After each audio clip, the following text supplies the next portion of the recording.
presentation of CBC Sports.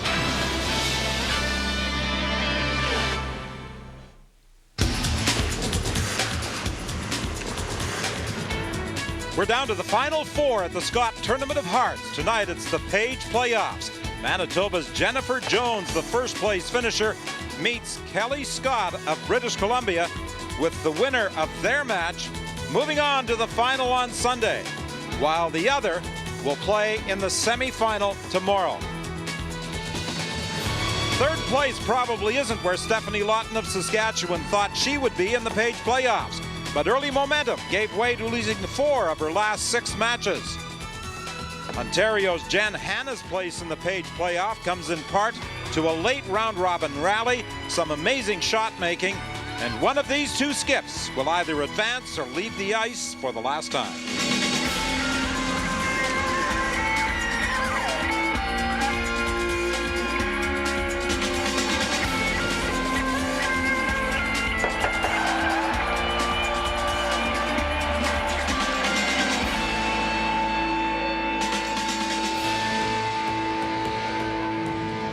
It's a foggy, misty night down at the harbor in St. John's, but the playoff picture has become very clear finally inside Mile 1 Stadium.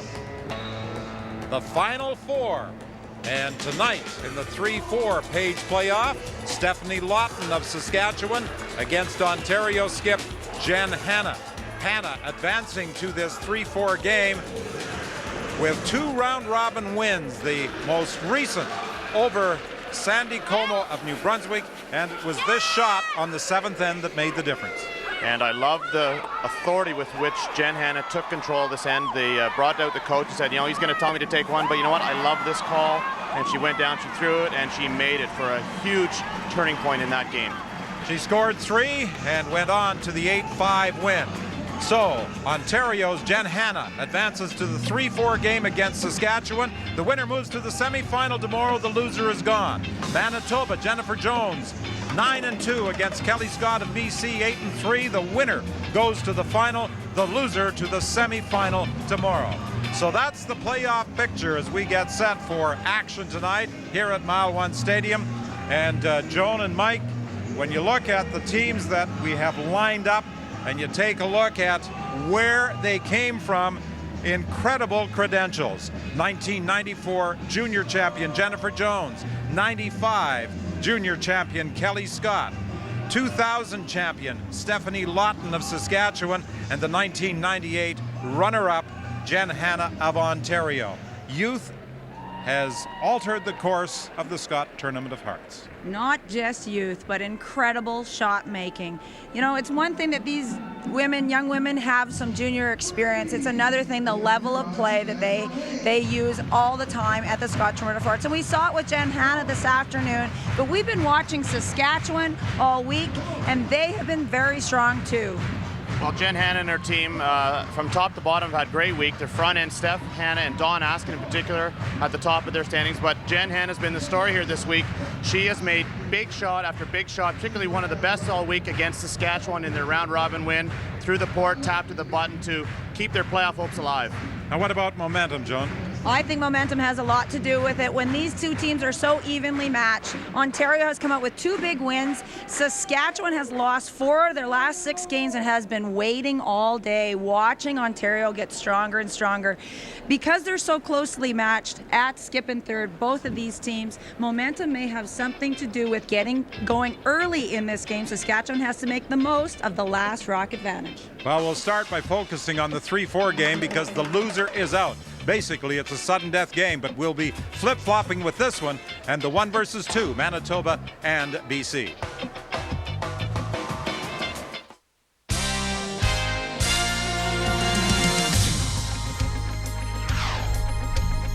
The Scott Tournament of Hearts on CBC. Brought to you by Scott Paper Limited and its family of quality paper products.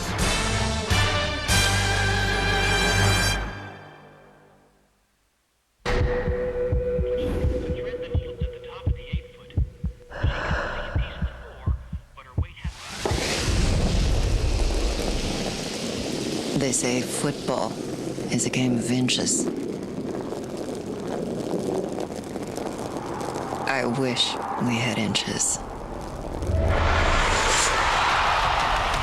The Scott Tournament of Hearts, proud sponsor of women's curling for 24 years.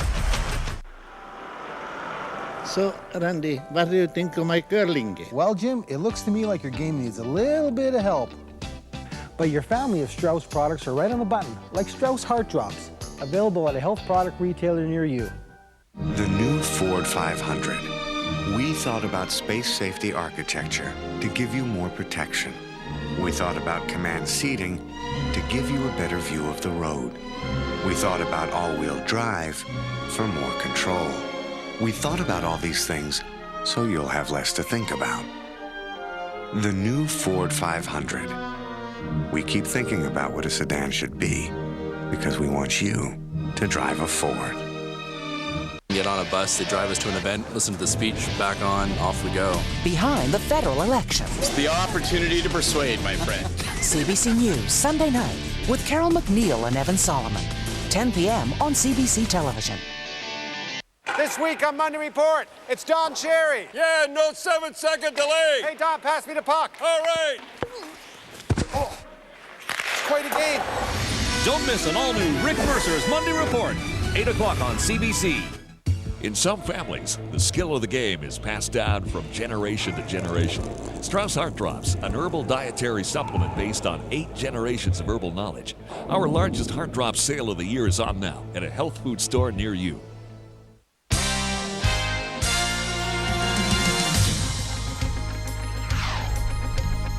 The Scott Tournament of Hearts on CBC. Brought to you by the original Strauss Heart Drops. Trust the tradition. By Ford, built for life in Canada. And by Karcher. You'll look for things to clean.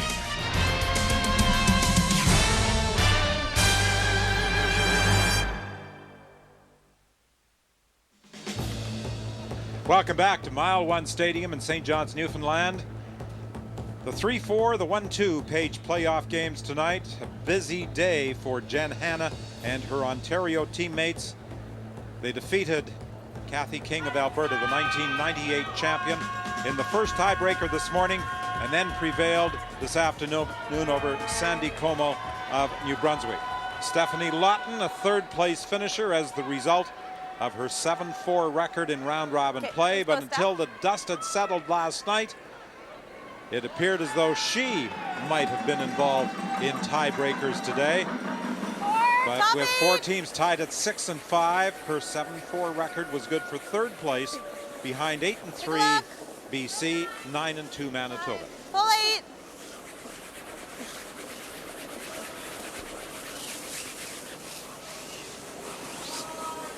Nice shot, Steph.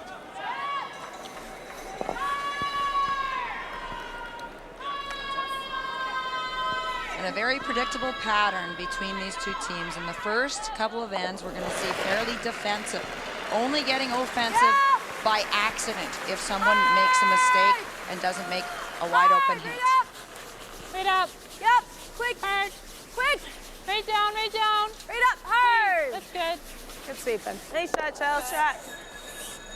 When these teams met in round-robin play on draw 14, Ontario won by a score of 7-6. It was another incredible shot by Jenn Hanna that resulted in the victory for Team Ontario.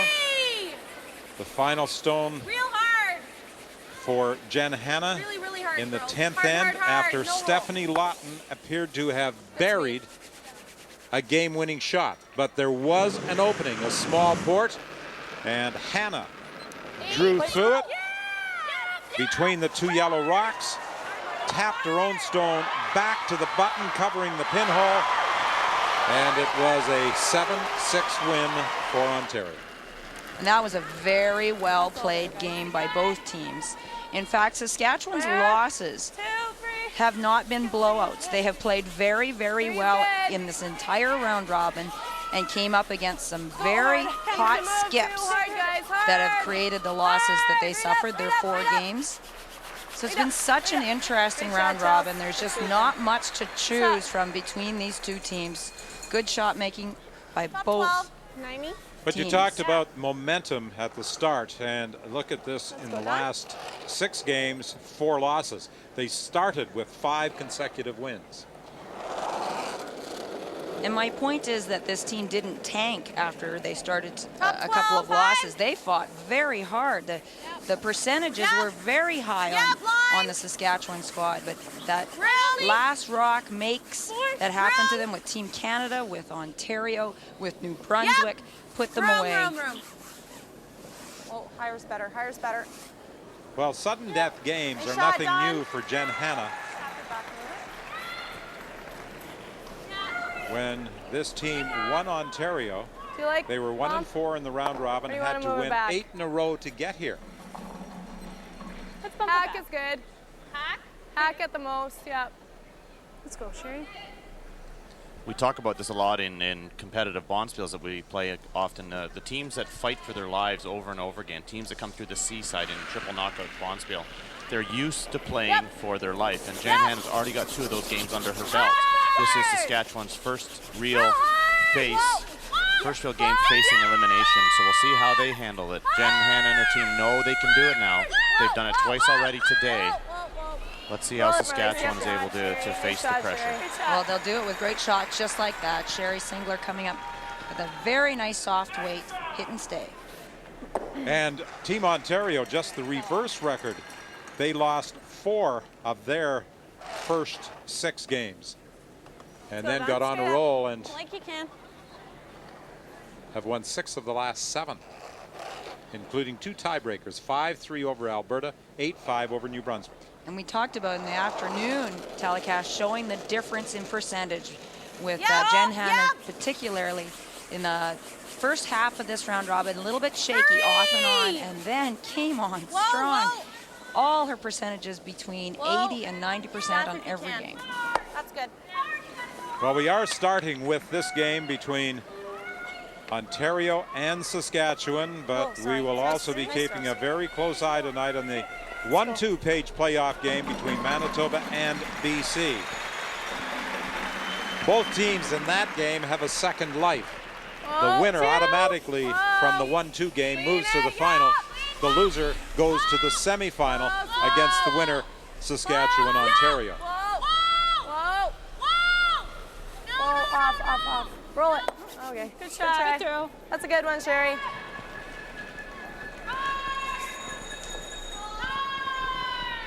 There you see the match between Manitoba and British Columbia.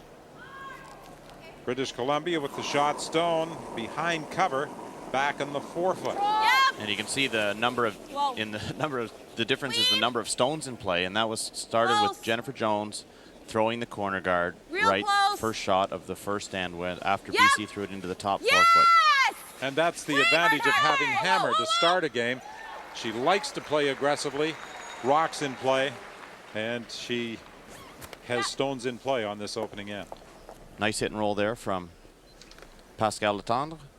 She would love to be able to force, Jenn Hanna would love to be able to force Saskatchewan into taking a single point here in this first end, and that's a good start. However, the opportunity for the come around is there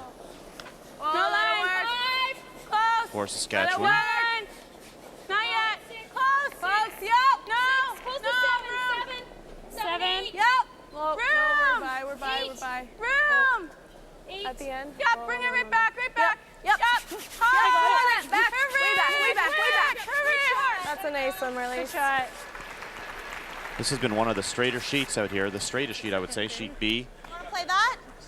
It's going to be difficult to get around. You see, you only missed the guard by about an inch there, and it's still about half exposed around this corner guard. Yeah. The best way we were finding on this sheet to get around guards is wide around the corner guards, and that's where it will finish the most, but still very difficult to get stones completely buried on this sheet of ice.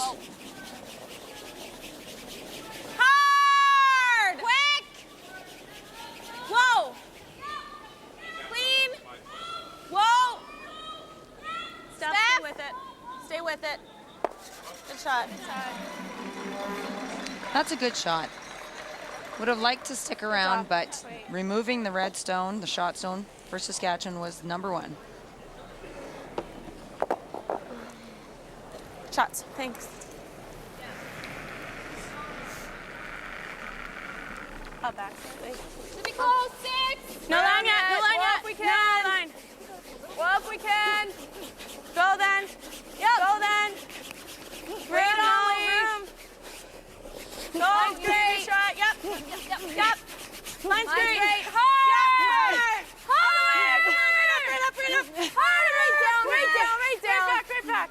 Another good shot good, from Marley. Marlies Miller. Great shot. Thanks. There you go.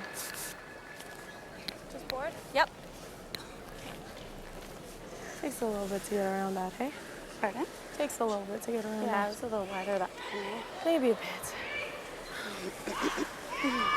Neither of these teams have done particularly well in attempting to steal ends. Saskatchewan only able to steal 6 ends when they did not have last rock.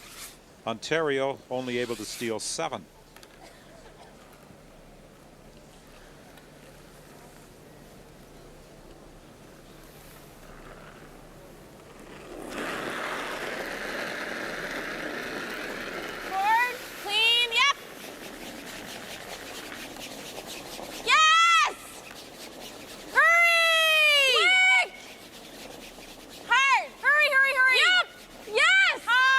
Just past the guard. Very nice. That was about as tight to the guard as you could possibly be and still get by. It may give Saskatchewan, though, a better chance to get Barry behind this guard, just because the draw is not bending in there. A hit and roll may be easier. And the nice thing for Saskatchewan, they can actually come in, hit this thinly, and roll off of the back of this yellow stone and perhaps spin into this area. And it doesn't have to be quite as precise as you do with a straight hit and roll on your own.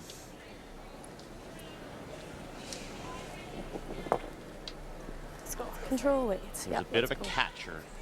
Call that stone in the behind the guard. Very straight spot. Being wide here, I don't think is an option. Close. Yep. Whoa. Close. Yeah. Whoa. Sherry, hard on it. Hard. Great shot, Steph. Just a slight roll, but it is still partially open. Jenn Hanna getting set for her final stone of this opening end.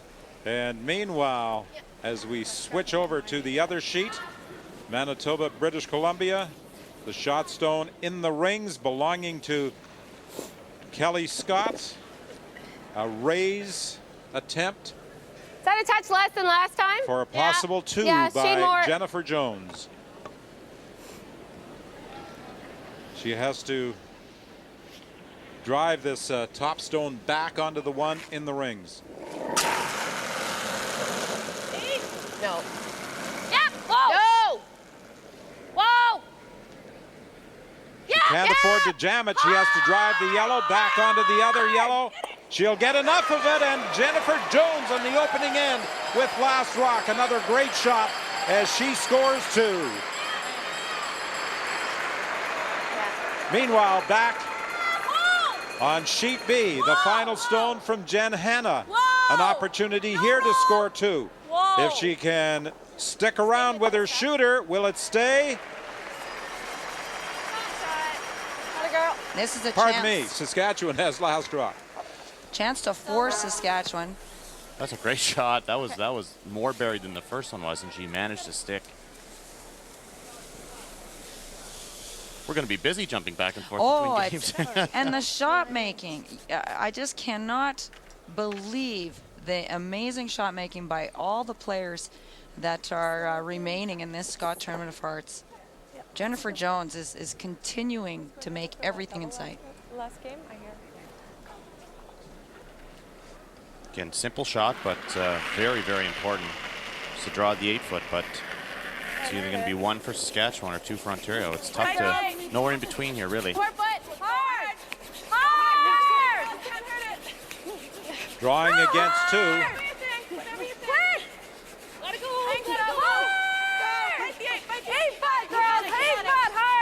Weight looks pretty good.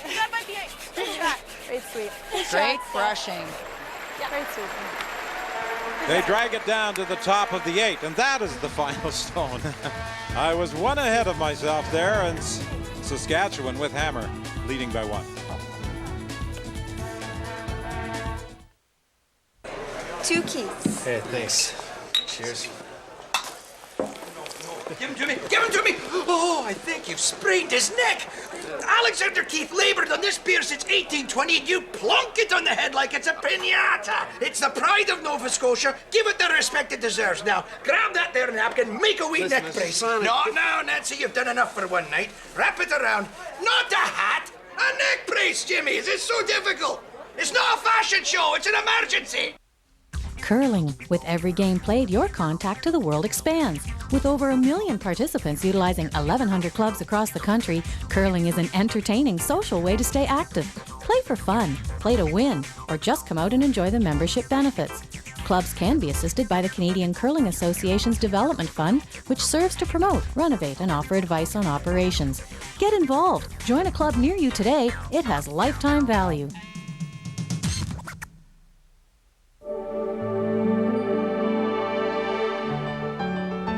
We really love working the dogs together.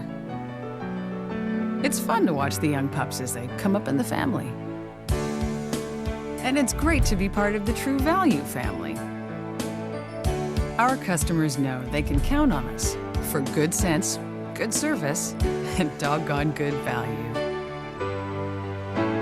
True Value, official hardware supplier to Championship Curling. The best is yet to come, and babe, won't it be fine?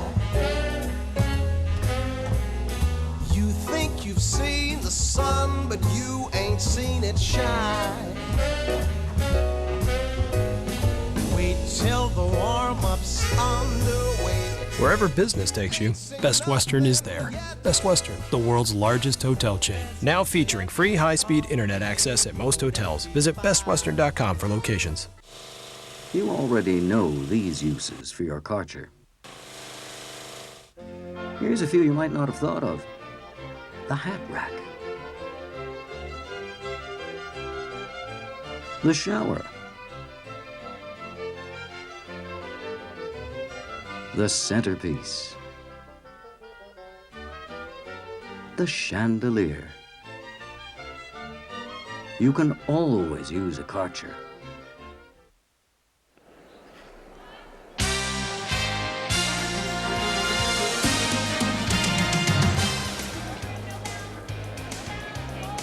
Back at Mile One Stadium in St. John's, 1-0 Saskatchewan. Forced to take a single point on end number 1. Stefanie Lawton drawing against 2 Ontario stones after a good hit and roll by Jenn Hanna. And in the other game, in the first, a great double by J.Jones as she picks up 2 against Kelly Scott of BC. Again, we remind you, the winner of the Manitoba BC game goes to the final on Sunday. The loser advances to the semifinal tomorrow against the winner of this game, Saskatchewan and Ontario. Read up, girls, read up. Take a look. Right here.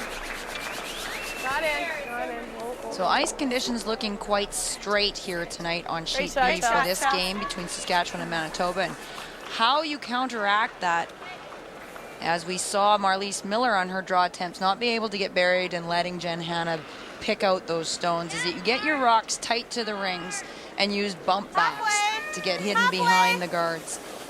Or the other way, as Mike and I had talked about earlier, we thought this sheet was easier to bury the draws if you come from the outside in around those corner guards instead of center line side. There was just more movement. So we'll see whether the teams take advantage of any of those 2 methods to get rocks buried in the forefoot.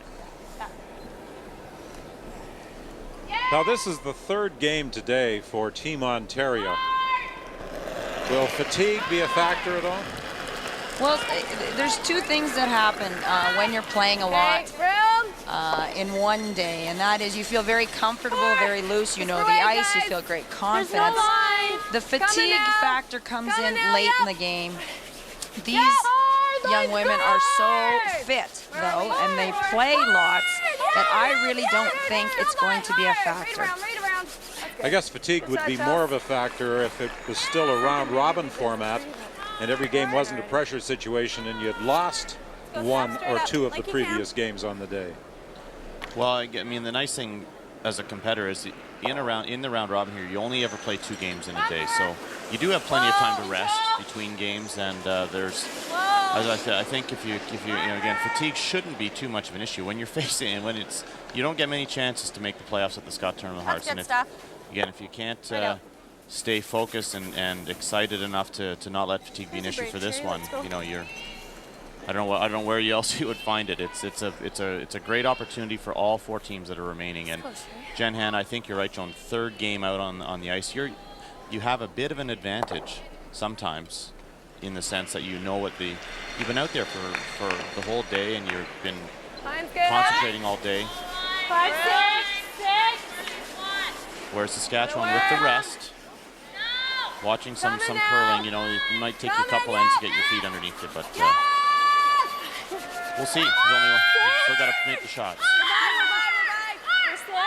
Late movement right at the end on this delivery by Sherry Singler, and it comes to rest behind cover on the edge of the button. That spot's finishing a little better than that straight up. Like you intern going away was. So we'll watch for that spot, a little bit of movement. To continue that thought about whether there's fatigue, adrenaline goes an incredibly long way. When you're winning, you don't feel tired. And I think that's what you were getting at, Dawn, is that when you suffer a loss and disappointment, all of a sudden the physical exhaustion comes to the forefront a lot quicker. The top nice stone. Throw. Great throw, Dawn. Removed from play by Dawn Askin. The shooter also rolls out. Yeah, tight, Sherry. It would have been nice there for Ontario to stay in the rings and force Saskatchewan to make a play on the Ontario stone. This gives, again, another opportunity to throw a guard. Gives them a free chance to throw a guard here.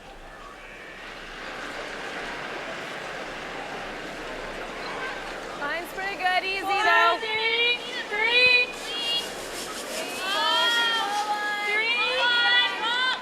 At the end. 6.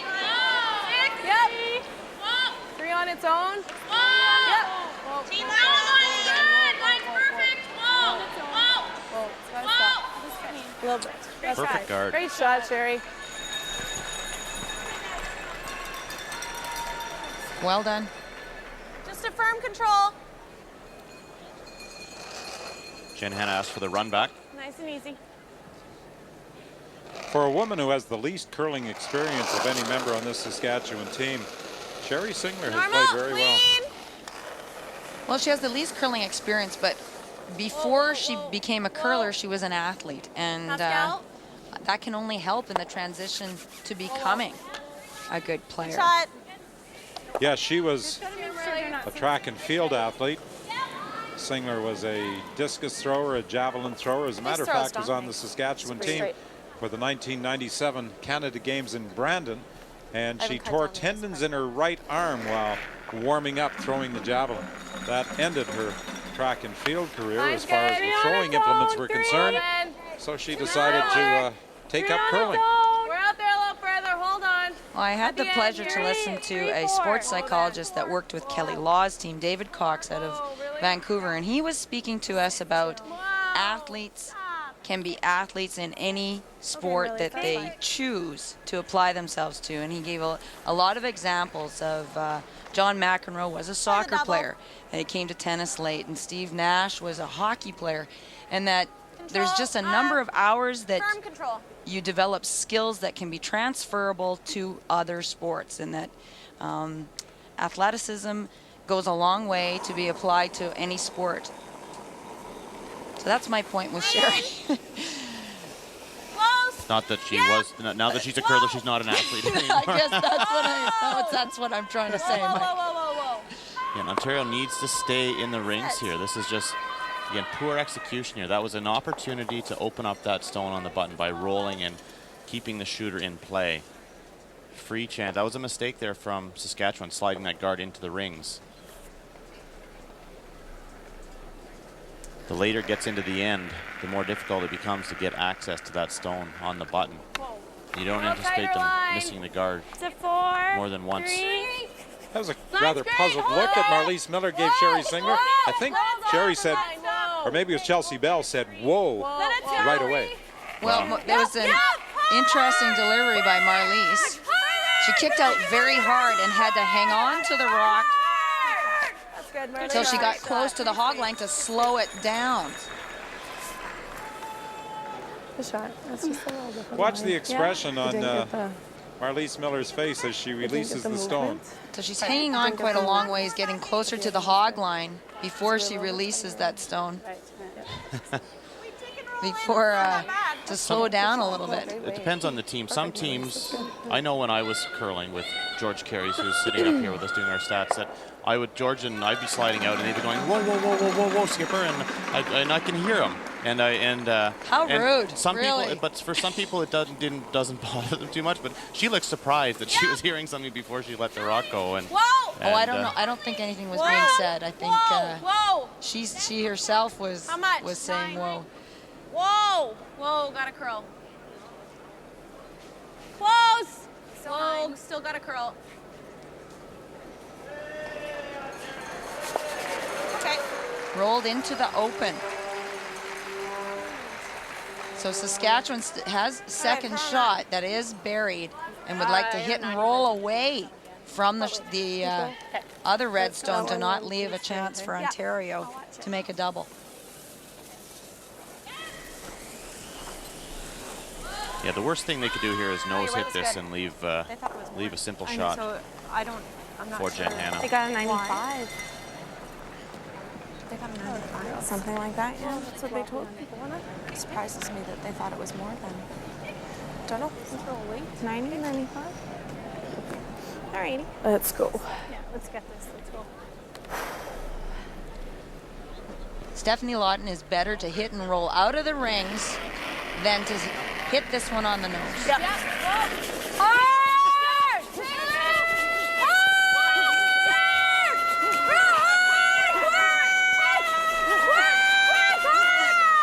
Lawton attempting to lie too. She succeeds.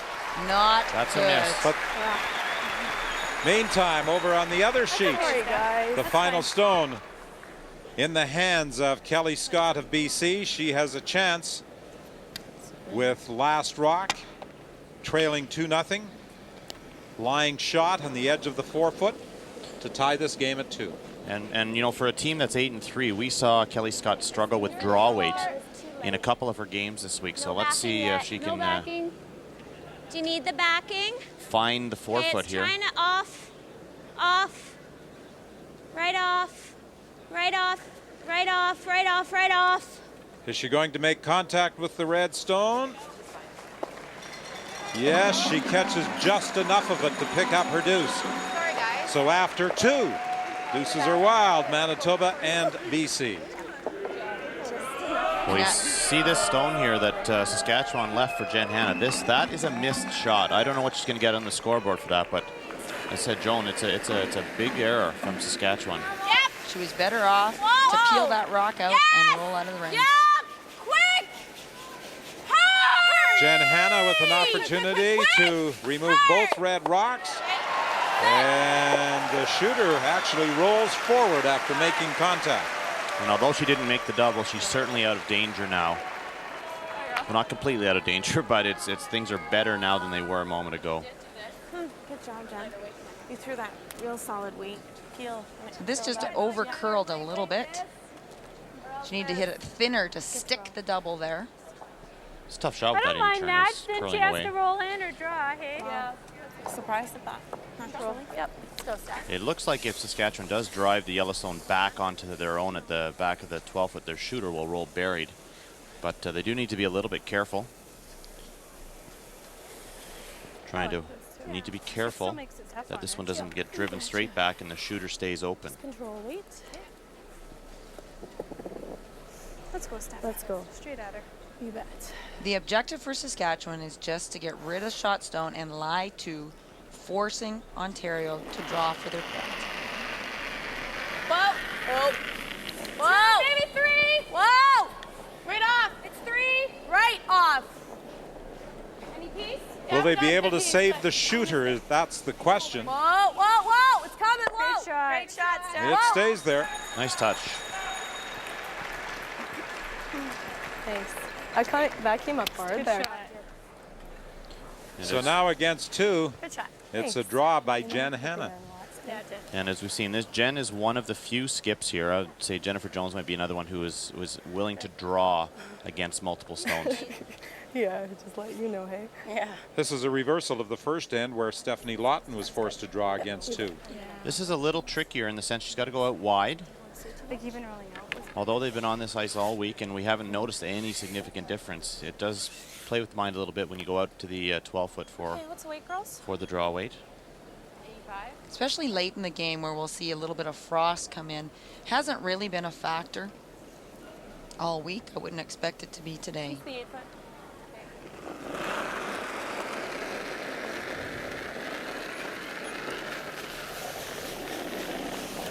Line's good. 7. All yours. Don Askin 7. and Steph Hanna working on this stone, now easing off in the brushes. It's got a lot of weight.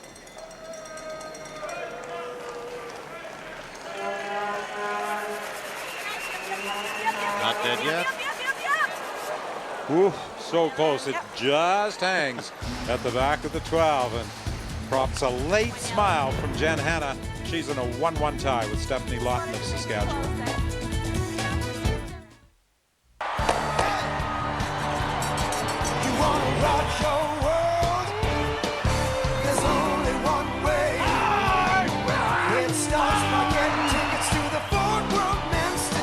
The world's best curlers are coming to Victoria. Now there are new ticket packages ranging from 2 days to 4 days and priced from just $75. Call toll-free or online at FordWorldCurling.com. This is where the world will rock, Victoria. When we set out to replace cottonelle with an even better cottonelle, we asked women, what could be softer than cotton? Flannel. Silk.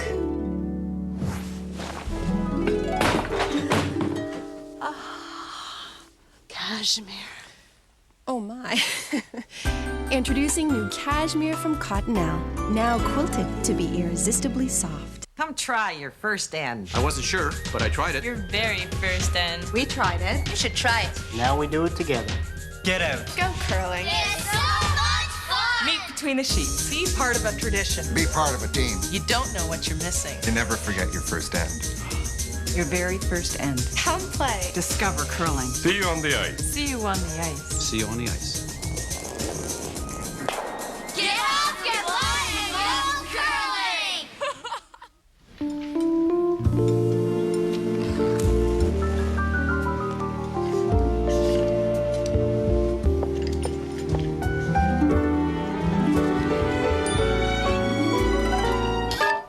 Back pain. It can affect more than your back.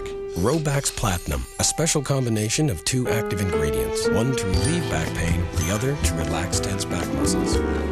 Robax Platinum, helping you walk away from back pain. Hurry! Hurry! Hurry! Come on, hurry hard! Hurry, hurry, hurry! Hurry!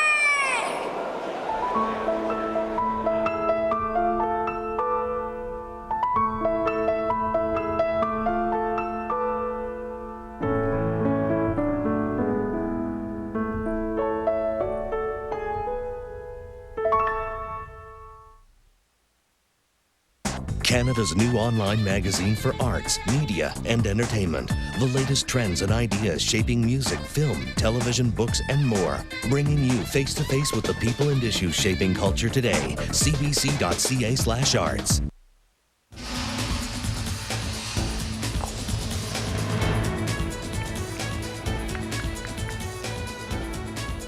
Well, there was a forecast the other day of some fairly heavy, significant snowfall in this area last evening and today, but so far we've got some slight precipitation and a little fog.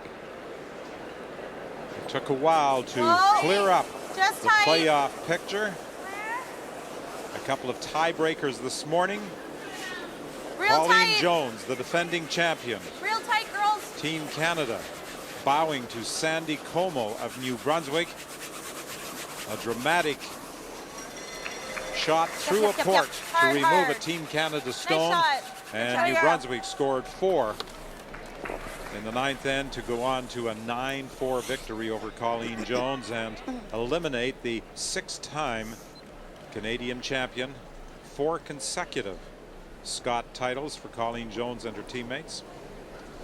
And it was another champion, 1998 champion Kathy King. Line's pretty good. Curling 95%, bowing 5-3 to Jenn Hanna of Ontario. Yep, hard.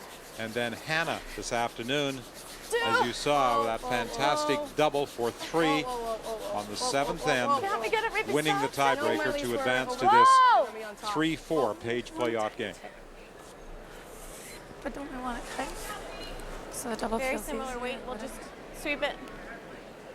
I think this game's going to be kind of stories of small misses. Like we saw the little mistake we saw last end when Stefanie Lawton nosed her stone, let the opponents out of trouble.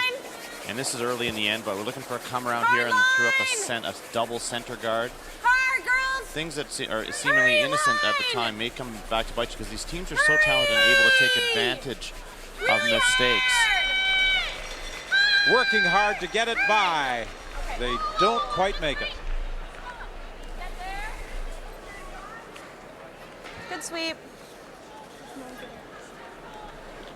They can hit after this. They can hit though. And this is Steph, another do you like the roll in? another result of can the hit ice after being this. very straight because teams will be Yeah, working that's not very too hard bad. to get Got it, as girl. close as possible around those guards without hitting them. And so if the ice is swinging, you've got way more range of error coming around those centerline guards.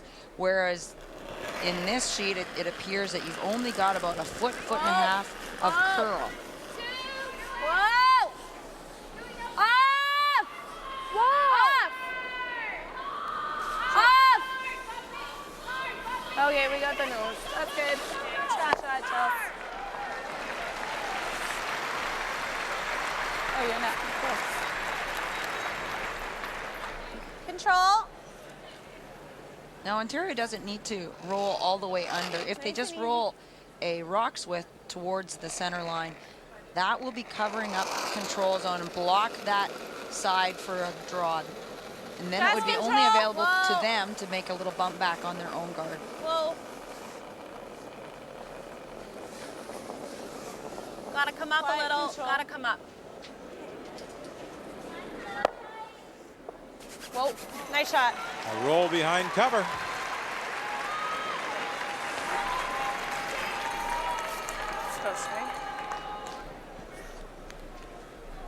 Saskatchewan, having last rock, can afford to ignore that stone in the top 12 and try to get one in front of the tee line themselves. Room 6. 5. Oh, if you can. Room still. Yes. Yes. Hard. Hard. Quick. This one requires a lot of work to get by the guard. Quick. Hard. They're by. Right down, right down, right down, right down. That's a great shot. Good sweep, you guys.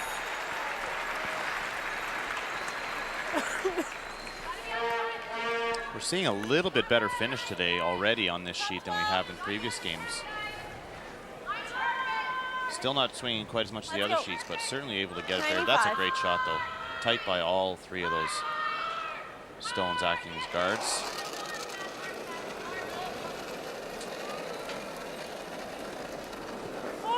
Just top 12. 4 guys. Yep. 3. Hurry. How much? 3. 3 is a tight 2. guard. Hard, hard. Bounce it. And she's going to contact the top Hard. stone belonging 3 to step. Saskatchewan. Okay. Sorry. Didn't give me enough. Great chance here for Saskatchewan. Put some early pressure on Ontario. I like the same way. Good throw. Thanks. Let's go. Wait, it's her. Plan A is to come right in there. Plan B would be to drop this short. They certainly don't want to be behind the tee line or wide open to let Ontario get out of this mess that's looking like Saskatchewan's going to set up for their 2. 7.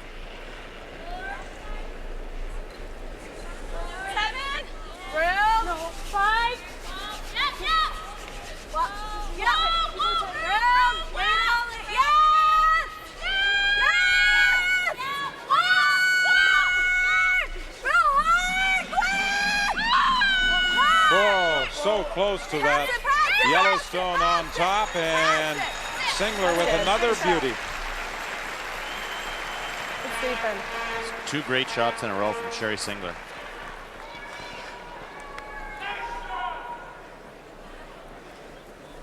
Be nice to bring it back right in here. Normal. Can you see my broom? Yes. Looking for the raised double. The one they'd really like to get rid of, though, is the one on the right of those 2 stones in the rings. Stone on the left would be open. Yep. Quick. Whoa. Whoa. Good shot. Back onto the second shot, Rock. Great shot making. They make that look so easy. Very nice. Can we come in there with the turn? Do you like in here? Watch where the stone that gets raised spins so. to. Half open. I don't know, though. Accessible for a tap for Ontario. What about? And if you're short, it's not too bad. Top 12. I'm not just going to double and two. Do you like that? Well, if it's very. Even up. What about a guard? If you could come to here, that'd be great. Do you like that? Or tap her yellow. Just try to run it. Draw right in. Okay. Yeah, and if I'm short, I'm okay. Because that stone, the red stone, is open through the court, they have to almost guard the court too. There's that's good. 2 good options Slightly here for ahead Ontario. here for Sherry around that one. They'd love to get through this port into this area. It's a tough shot. If you come in and try to make a little play on your own, often you group the stones into a little double. Their tolerance level here is they think that being short, being a guard, is better than coming right in.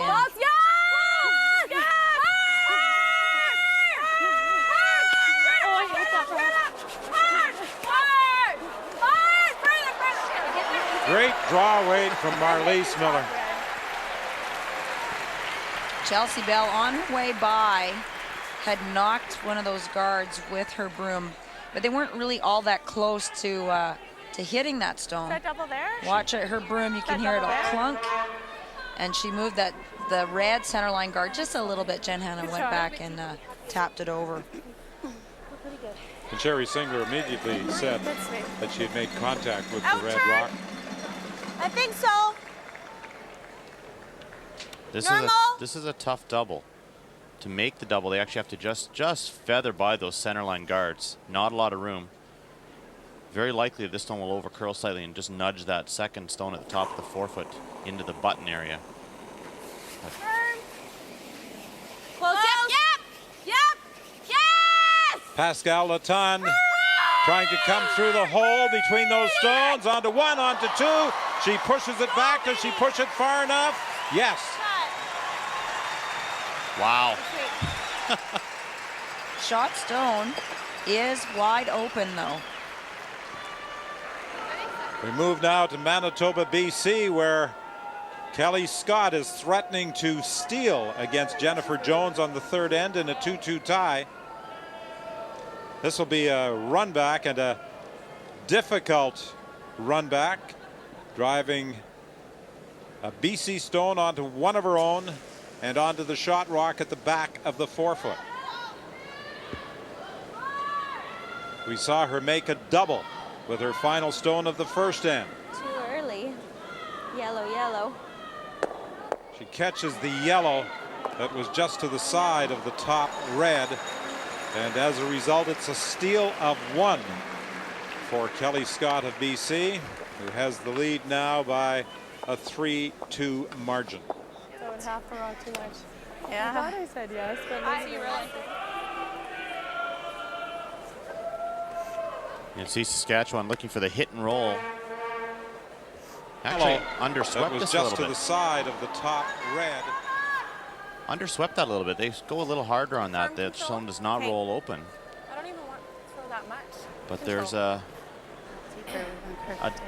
there is access to that zone and a potential double for Jenn Hanna. Take a look at Very the tough angle though. there. Yeah. They've been making the shot look pretty easy though. They have. They've been coming through that port like it's a wide open shot.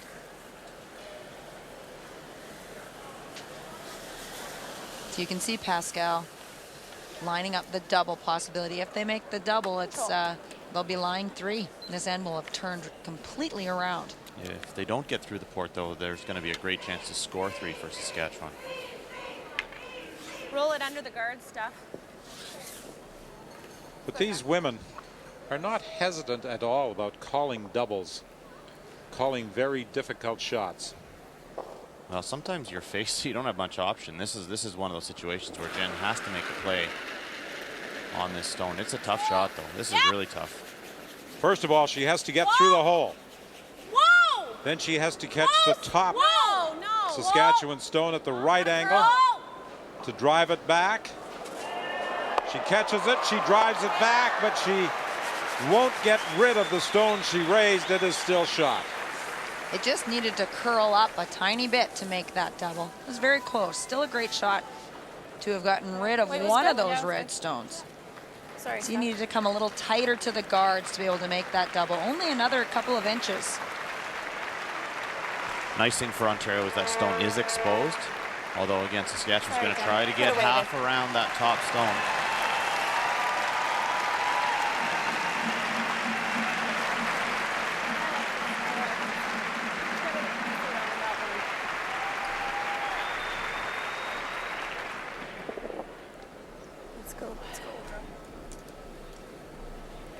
Straight in there, straight up.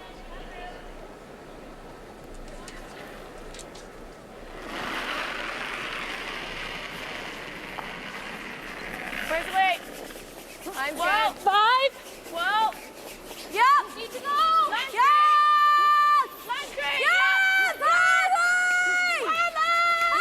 Now this is what we were talking about earlier. The curl on this sheet is from the outside in. They get a rub off the Ontario stone to become second shot. It was great draw weight. Gave them some options. Really lucky that she got second shot out of that one, Mike. Another double attempt for Jenn Hanna? It is, and you know what? If she makes this double, that's going to be really tough for Saskatchewan because their shooter will stay right there and it will force a different path into the 8-foot, even though it's only going to be a draw to the 8-foot. Where do you go? Do you go through the port? Do you go wide around the in-turn? Big shot here, actually. If Jenn Hanna can make this double and stay right there, Saskatchewan's going to have a problem.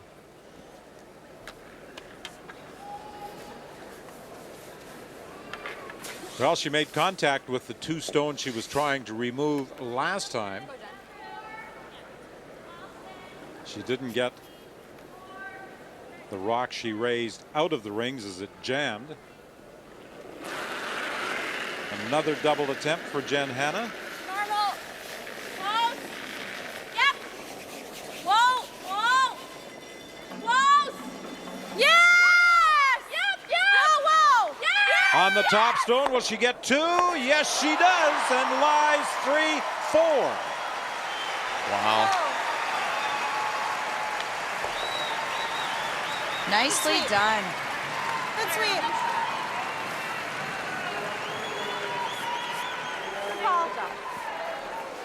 When you're hot, you're hot.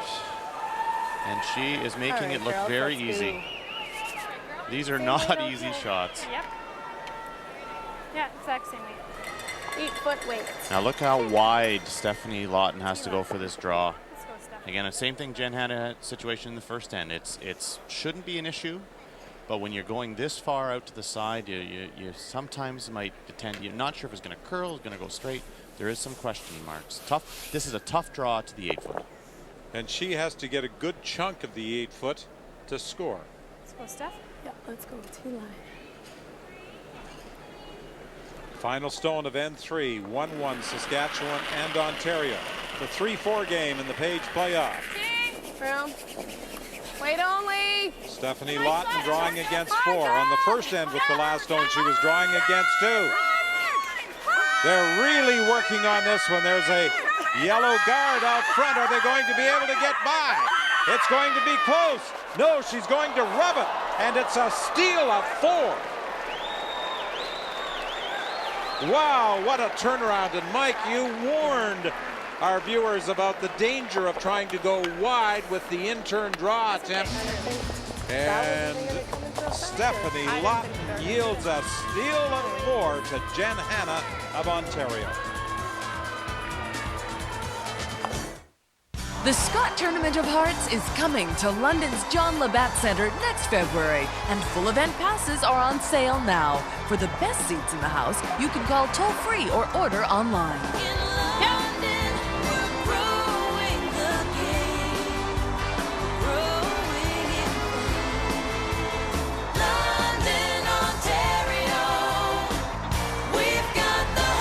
Come join us in the Forest City. With Jack Frost still nipping at your, well, you get the picture. The time is right for an early spring sojourn to the West Coast's most hospitable destination. Balmy. See something you like? And just for you folks who tend to get homesick, we've made special arrangements to add a little ice. Now that's got to feel a lot like home. Call now for package details. Victoria, British Columbia. Is there somewhere else? That's great.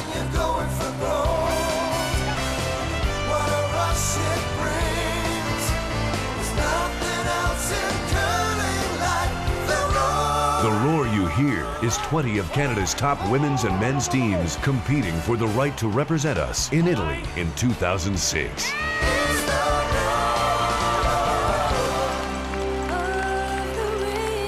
And no city in Canada roars more than Halifax.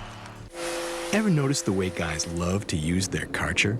Is it because of Karcher's German engineering, incredible features, exceptional styling? It's because Karcher really cleans. Karcher invented the first household pressure washer and sells more of them worldwide than anybody else. Karcher is also the world leader in commercial and industrial cleaning equipment. Everyone loves their Karcher. Can you blame them? Trust Karcher. You'll look for things to clean. Hey, so what do you want to do for lunch? Thinking soup or sandwich? Sandwich, that's good. No. That's not enough. You boys must have proper lunch. Hearty soup and sandwich together. That's proper lunch, okay? It's the complete lunch that satisfies. So, soup and sandwich at Tim's? Sounds good. Tim Hortons ham and Swiss sandwich on a toasted bun. And our new creamy field mushroom soup. Enjoy them in a combo today.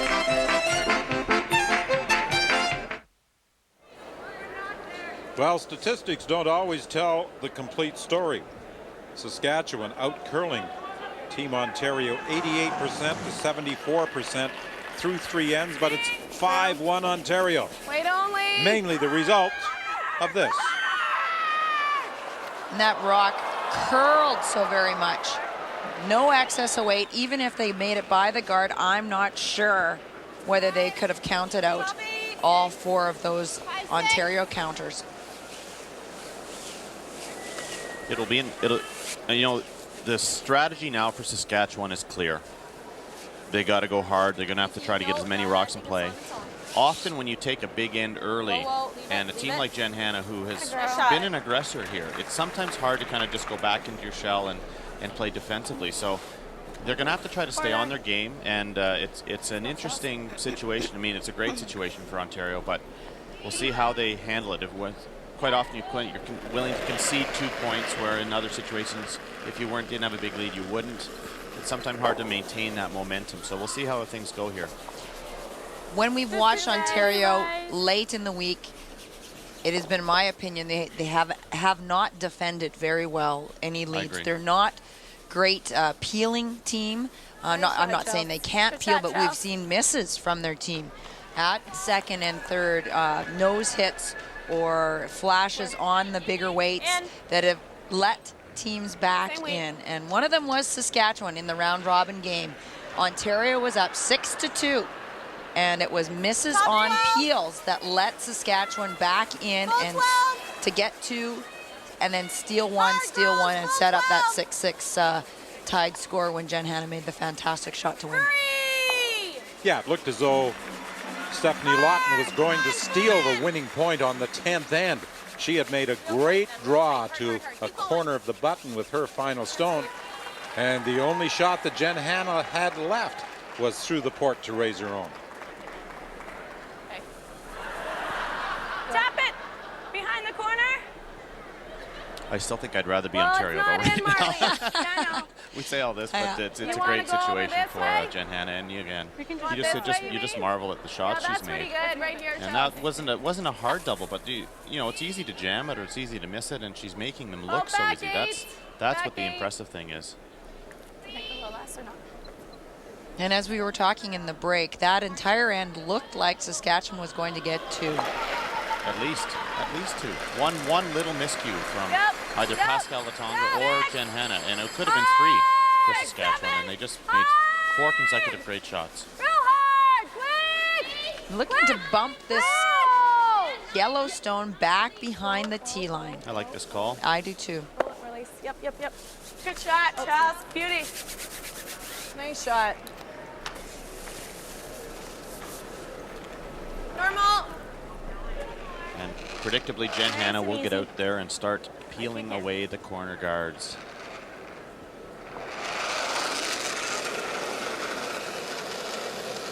Control up. Oh. Clean. Clean only. Good shot. One corner guard is removed. Let's throw another corner.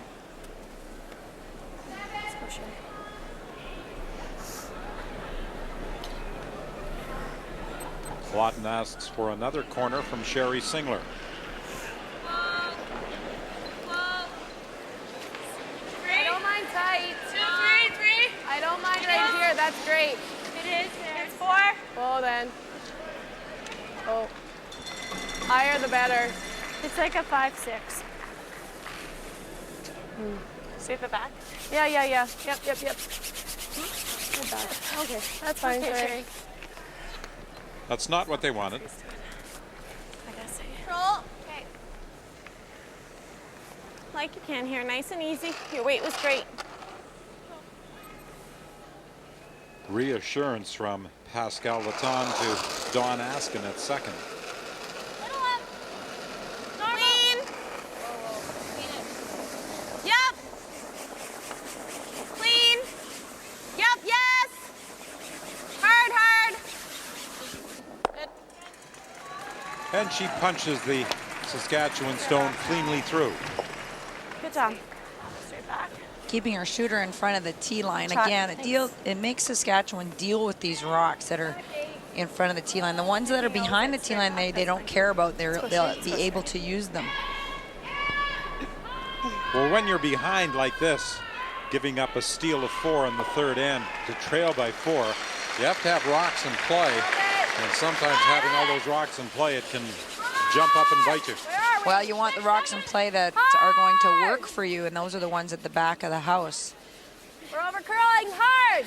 Only a 5-6. It's early in the game, so Saskatchewan needs to think about giving themselves their best chance to get 2 and not take so many chances that they'll be forced just to take 1. Well, as you pointed out, Joan, in the round-robin game won by Ontario 7-6, Ontario was leading 6-2. Or we can rip the guard. Then it was 2 like this on the 7th for Saskatchewan, a steal of 1 in the 8th, a steal of 1 in the 9th. I like that one. Okay. And then the fateful final stone of the 10th end. Where? Here? Firm control. Less pressure on Ontario when you're trying to peel rocks out that are in the house rather than out front. These are just visually easier shots to make. Hard! Quick! Need to be a little careful with the jam at the back. That possibility exists. Nice shot. And they are able to remove the stone at the back with the rock that was raised also rolling out of play. So now Ontario has 3 stones ahead of the tee line. Meantime, the final stone about to be delivered on sheet C in the 4th end. And Jennifer Jones needs a hit to stay to pick up 2. Shot rock, fully open in the 4-foot, belonging to Kelly Scott of BC.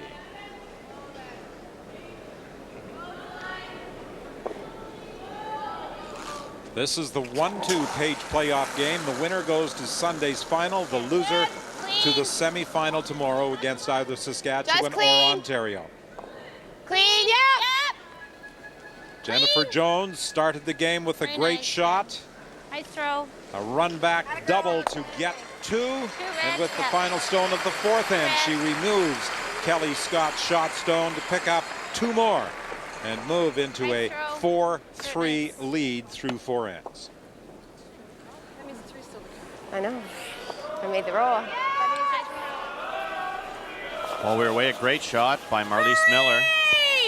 Virtually impossible to be removed from play. So Hanna, rather than handing them the jam or some sort of shot to lie to, she elected to peel the guard. She would have liked to roll that right out, though, I believe. Ontario still continues to lie 2 here. So Hanna knows that Saskatchewan, to get that one to count, needs to make some sort of play on it. So she'll hope to have a grouping of stones, some sort of double opportunity.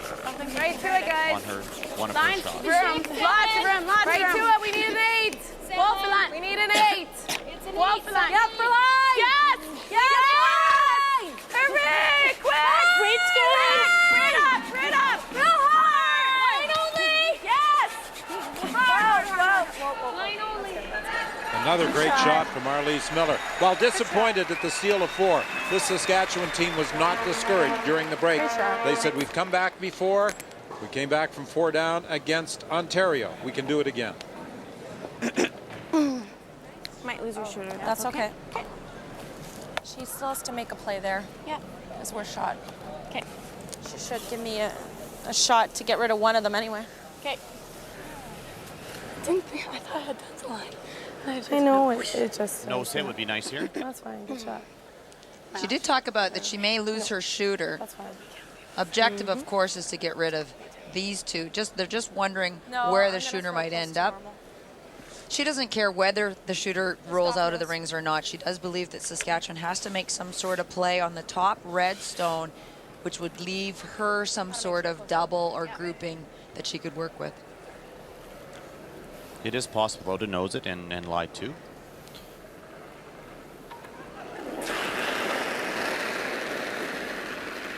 control. Clean. Just clean. Yep, pick it. Yep. Hard. Yep. That's fine. Good shot. The object stone and the shooter roll out of play. Sweet. In looking ahead to last rock for Stefanie Lawton, depending on what happens with the next 2 stones, would a double tap on the 2 yellows onto the red, move that red in for shot? Well, I think what she would do is come to her red one and roll them both in, as opposed to playing the raise. But Stefanie Lawton has to be careful here that when she does come down to freeze here, if she moves this back stone a couple of inches, Ontario can just come down and bump the red one back and lie 2, and there'll be no chance to score 2 here. So this is very important not to move that Yellowstone out of play. I would be a little tempted to play that top one now. Yes, I'm not sure whether this is the call. For that very reason that you drew out, Mike, is you might lose your opportunity. You might not have a chance to make a play on the top one. Yep. No, just good. 8. If Stefanie Lawton made a play on that top red one now, her shooter may roll in front of this back yellow one. Whoa. Line's good though. Whoa. Needs to curl. No bump, guys. Watch Pascal. She'll try to get the yellow one as far out of play. So simple nose hit here now from Hanna will negate any opportunity for 2. I thought I had lots on that. Yeah. And no real worries. There's no danger of jamming the stone or anything. So this is a bit of a break here for Saskatchewan, or for Ontario. Yeah. Pardon me. I know. Control.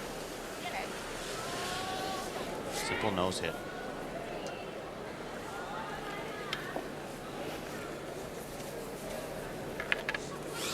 This is a situation she would love the shooter to stay.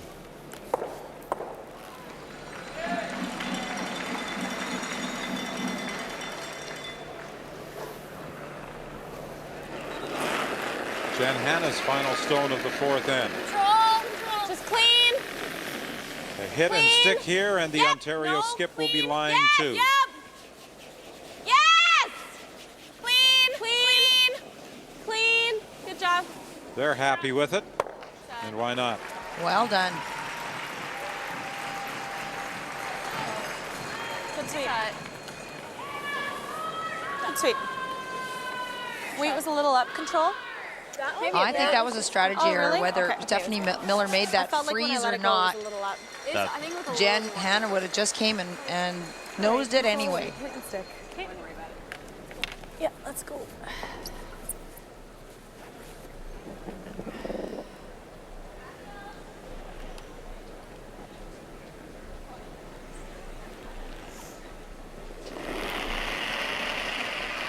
Final stone of 4. Just 2. Whoa. Clean. Yes. Clean. She needs a nose hit here to score a point. Good shot. And she's got it. Yeah. So Stefanie Lawton cuts into the 4-point deficit, trailing by 3 through 4 ends of play.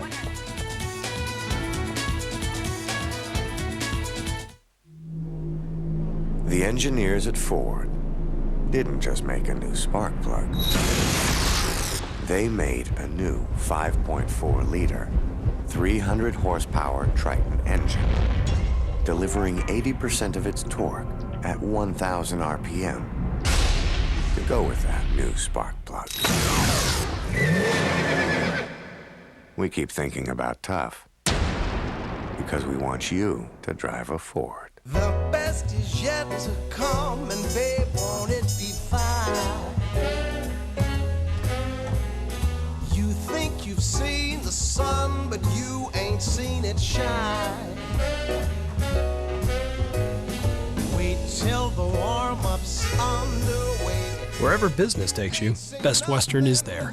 Best Western, the world's largest hotel chain. Now featuring free high-speed internet access at most hotels. Visit bestwestern.com for locations. Get on a bus, they drive us to an event, listen to the speech, back on, off we go. Behind the federal elections. It's the opportunity to persuade, my friend. CBC News, Sunday night, with Carol McNeil and Evan Solomon. 10 p.m. on CBC Television. This week on Monday Report, it's Don Cherry. Yeah, no 7-second delay. Hey, Don, pass me the puck. All right. Oh, it's quite a game.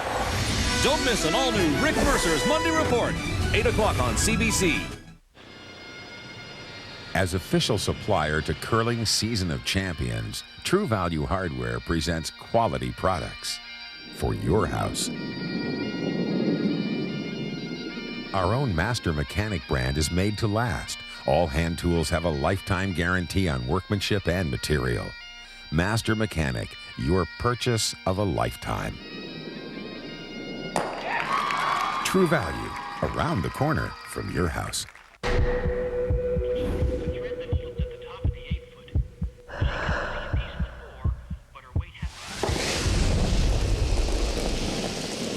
They say football is a game of inches. I wish we had inches. The Scott Tournament of Hearts, proud sponsor of women's curling for 24 years. The brass want to send you to Kabul. Going to the Caribbean. Jim's been taken hostage. How much are they asking? $2 million. For Jim Walker? Jim Walker. U.S. or Canadian? U.S. U.S. We remind you that tomorrow we'll have semifinal action from Mile 1 Stadium in St. John's beginning at 2 Eastern Time. Sports Saturday begins at 12 Eastern Time with coverage of the World Bobsleigh and Skeleton Championships. So at 2 from Mile One Stadium, that's 2 Eastern Time, it's the semi-final. It will be the winner of the Saskatchewan-Ontario game against the loser of the Manitoba-BC game. By the way, we can update you on the 2003 world champion Demi McCormick of the USA. She took one more step to becoming Team USA at the 2006 Olympic Winter Games today. She won the 1 versus 2 Page playoff game in the U.S. Olympic team trials. She defeated Cassie Johnson, so we don't have to pound it right who tomorrow will play Patty Lank to determine the other finalist. On the men's side, Pete Fenson defeated Craig Brown. Brown will play Brady Clark from Redmond, Washington. Yep. Line only. Yep. And this year's U.S. Olympic Trials event also doubles as the 2005 National Championship, with the winners moving on to the Worlds. The Women's Worlds in Paisley, Scotland. The Men's Worlds in Victoria. Good shot. It's a good shot. Keeping the rock in front of the tee line. In front. Another one. Let's go, Charles. So the U.S. teams will have almost a year to prepare for the Olympic Games in Turin. The Canadian champion and representative for the Olympic Games won't be determined until early December in Halifax. Canada is one of the latest countries to determine its champion, and there's pros and cons to that. As it goes.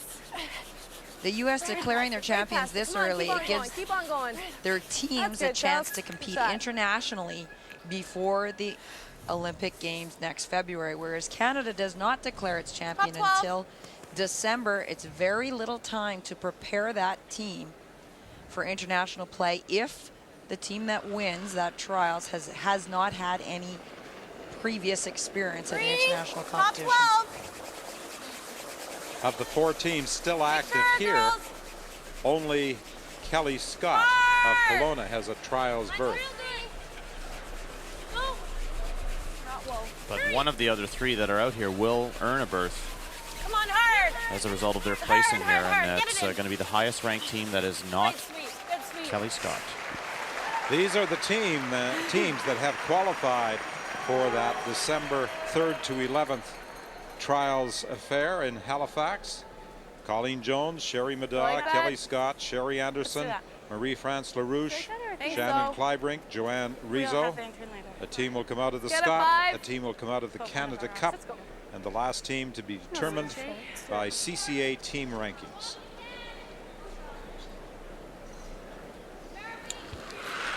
Well, 2 great shots here to start the end for Team Ontario, and their lead, Hanna, has put a lot of pressure on Saskatchewan here in the 5th. 4. Hard. These stones come into play. You'll see one at the top 12, one at the top 4, and that's what you need when you have a lead. You need to get those stones in front of the tee line. And this will allow an opportunity now for Jenn Hanna to go out and start peeling guards. Saskatchewan's statistics in force efficiency became somewhat skewed on the 3rd end when Ontario stole 4. Yeah. But just go this one. Without hammer, prior to that, Lawton had forced the opposition to a single point when she did not have hammer 78% of the time. She ranked number 1 here at the Scott.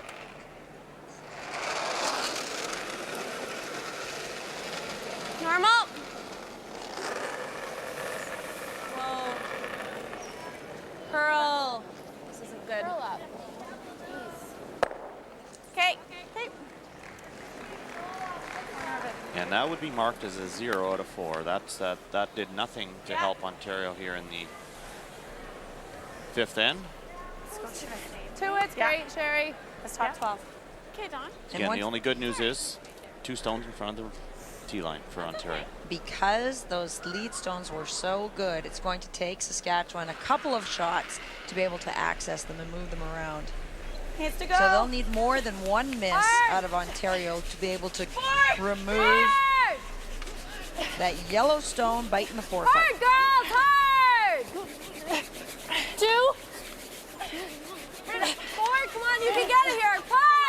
Can they get it there, or are they on the top Ontario Stone? Sorry, little bump. They'll bump Okay. the top Good shot, Ontario good shot. Stone. The situation remains the same. Ontario still lies 2. The good news is Saskatchewan does have some rocks to play around with in that control zone. Those 2 red stones biting the 12-foot. The bad news is Get the guard, that's fine. Just one's fine. Normal. Ontario still lies 2. Looking to run this back into the pocket. This is certainly lined up very well for Ontario, but it's a tough shot, and there will still be center guards out front there. So another option would be to just try to simply double them off as opposed to running them back. This needs to curl, though. It's 2 interns that have gone wide here. Good. Got away with it. That was scary. Would there not be a temptation with the shot stone sitting on the 4-foot Yeah. to Gotta get to the nose, kind of, hey? protect that guard? Yeah, but well, at some point in the end it would be, but a 3-point lead dictates the kind of shot selection early in an end, and that is let's keep things wide open, play defensive. As this end goes on, they may consider just that, Dawn, and that is to cap things off. What else do you think? Come here. I like that. Marliese Miller skipped her team to the 2003 Canadian and World Junior Championship. This moves over there, and then okay. we'll be sitting here, right? Yeah, that's what we need, hey? So both That's good, okay. Try to get to the nose. of the if Miller we can. sisters That'd be the best. If it's lots of weight, though, make sure you hit on the outside. have skipping experience at the junior level in the national championships and in the World Junior. I think just Stephanie T-line? lost T-line. the 2000 World see if you Junior have room crown to to hit it in there. Matilda Mattsson I of can't Sweden. get shot. Okay. We can freeze it to the top of it. If we hit it any on the outside, though, it's moving the yellow right behind that red, and then we'll have the tap again, so that's good. Okay. Right?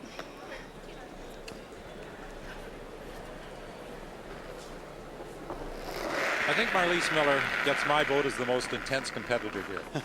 8, 9. Well, no, intensity, I don't think describes her attitude. She's a cheerleader too. She's the one that's always encouraging the team to sweep hard, to think positive, to figure out what shots that they're going to play next. Not a bad shot there.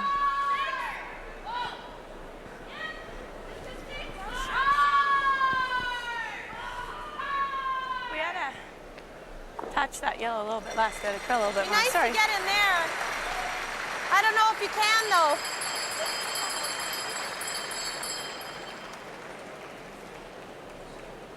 I think I pushed it back onto mine, though.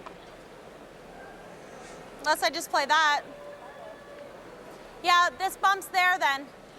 Okay, let's go with the line 3 or 4. They're really, what do you think, girls?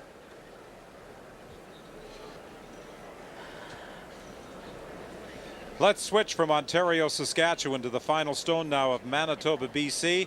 Manitoba leading 4-3, lying 4 as Kelly Scott delivers the final stone of this 5th end. Wait if you can. And She's playing an intern draw. As we noted earlier, this draw weight Line's fine. became elusive for Kelly Scott in the last half of the round robin. She appears to have found it for this 1 versus 2 page playoff game. She draws to the back of the button facing 4. A pressure-packed draw for Kelly Scott. And BC back on even terms with Manitoba. Now, Terry took a long time to call this shot, not knowing what they wanted to set up.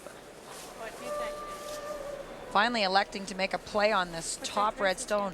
I think it's opened up a shot for Saskatchewan, and that is to access their own red stone biting the 8-foot. Again, I think that was just a call dictated by the scoreboard. You know, if you had, if it was a tight game, a guard would have been not a bad option there, but good chance here for a short raise. Nice thing for Ontario is that she did kind of roll in behind on the right-hand side there, the red stone, and there will be another short raise if Saskatchewan doesn't Do you like hack or something? aren't careful where the raise goes to. So I would like to get it over here.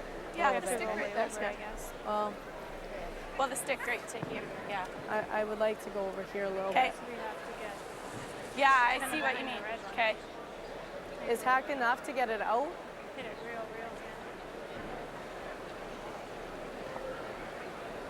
You can't see all of this red, hey? What happens if we hit and roll?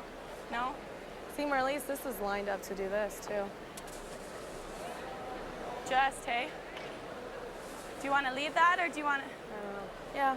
Well, Marlies, if we're moving this. Yeah. What do you guys like? Because if we do that, they're nosing that red and it's going right on it. Do you like the hit and roll? Right now, that actually is lined up kind of so we can get the yellow out. Just. It might work. Do you want a time? What do you like? Yeah, time. Time out. Time out. They're going to confer with Bob Miller, Let's go down. the father of the Miller sisters, and the 5th player, Sherry Anderson. A couple of options here open to Saskatchewan. They're considering playing the raise double on those stones that are lined up, which would give them control of that the control zone. It's really tight by their top one though. They're doing it's tough shot. I like the tap back on their own red. Now see if we do this and get shot. Yeah, we could do that too. They might play that. Or that. They might play what? Yeah. They might play what? Well, the yellow ones are red. Yeah. What do you think? Like, if we play that right now, hers is going to be lined up right onto ours, hey? Yeah, what happens if you just tap it up on top of it? Force them to out. And then later we might get Later the you might get a chance, or you got this outside one to come off later. Yeah. So just draw weight, and my shooter will stick there. Well, You yeah. might even be able to tap it straight back. Or like, to the full Should four. we get it out? Or I'm thinking I wouldn't mind at least get it out so But- shot rock. You can be shot rock on it if you come to the face of it. Over Yeah. this one. Yeah. Yeah. The top. Yeah, get second shot. on the outside. Second shot or shot? Second shot. Like tap it and tap theirs back. You don't have to kill it, But but the- make sure But that the ang- shot- that- that angle the set yellow's up. going right onto our round. I think we just tap that rock up on top of there and save your shooter I right see there what you where mean. you can use it. You got this And other we one have to 2 more shots after this. come off the side after too, if you need to. Okay. Yeah. Okay, let's go, Marley. It's almost the same Very weight. nice. A little less weight than last time. Eh? Yeah. Let's go. They're concerned about the 2 rocks that are frozen together at the top of the 12-foot, that even if they played the tap back on the red stones, that they think the opposition would just hit those back. So the plan is to tap that back to a freeze and hopefully have a chance to use it later. Yeah. 8, 9, whoa, 10, 10, whoa, close though, no, 8, no, 5, 10, yeah. They want to tap back on their own red. 2 brushes working on it to keep it on line. It looks good. Great shot, Marley. She taps it back on top of the Ontario stone that is now in the 4-foot. That is a great shot. But as mentioned, That's good. it's a natural. This angle raise is just lined up very nicely. Ontario will lose their stone on the, well, maybe lose that stone at the top 4-foot. Jen Hanna is actually considering playing the run back on the guard. Normal. Which is a little bit surprising. She took a look at the angle of that run back of the 2 stones at the top of the 12.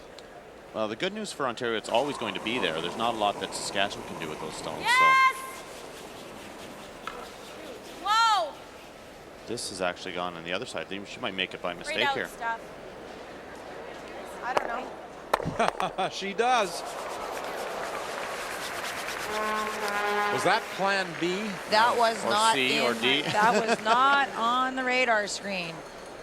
Just thrown very tightly right out of the hand from Pascal. And the nice thing, you look where the shooter goes. It's opened up the center line area. Okay, never gave it a chance. Stone on the right hand, though, sorry, the left hand side there on the 8-foot is buried. Yeah. That worked out really well for Ontario. Better than they deserve there, that's for sure. She'll play the double. Like that? She has a cheering You like the section stick right here, there? Jen Hanna does, and whenever she makes Here. a shot Could from roll the it a bit, stands, too. you hear Holy like the roll? Hanna. No. Okay, They've had a lot to cheer about this week. Yeah, having a great time. And Kelly Scott, BC, has a cheering section too. When she makes a shot, it's great, Scott. All right, stick it there, I think. Okay, a little more, Marlies. Saskatchewan doesn't really have a lot of choices here. They need to remove one of these two Ontario stones.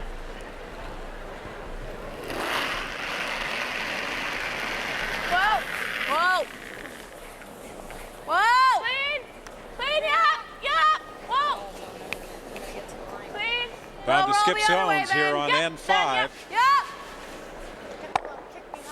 Okay, good shot. Not a bad That's shot good. there, but again, second shot. Jen Hanna needs to get another yellow rock in.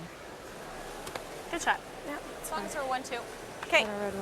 Needs to get second shot, otherwise you'd expect Saskatchewan to make a short little run back to lie a whole pile of red stones, and again put pressure on Jen Hanna to make the same kind of draw that she missed in the steal of For 4. well by and wide open, make sure we're back 8, but shot.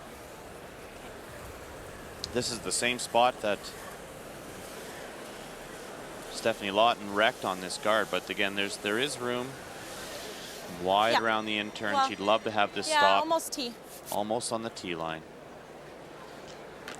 Stefanie Lawton's curled quite a bit in this spot. Did. Wait.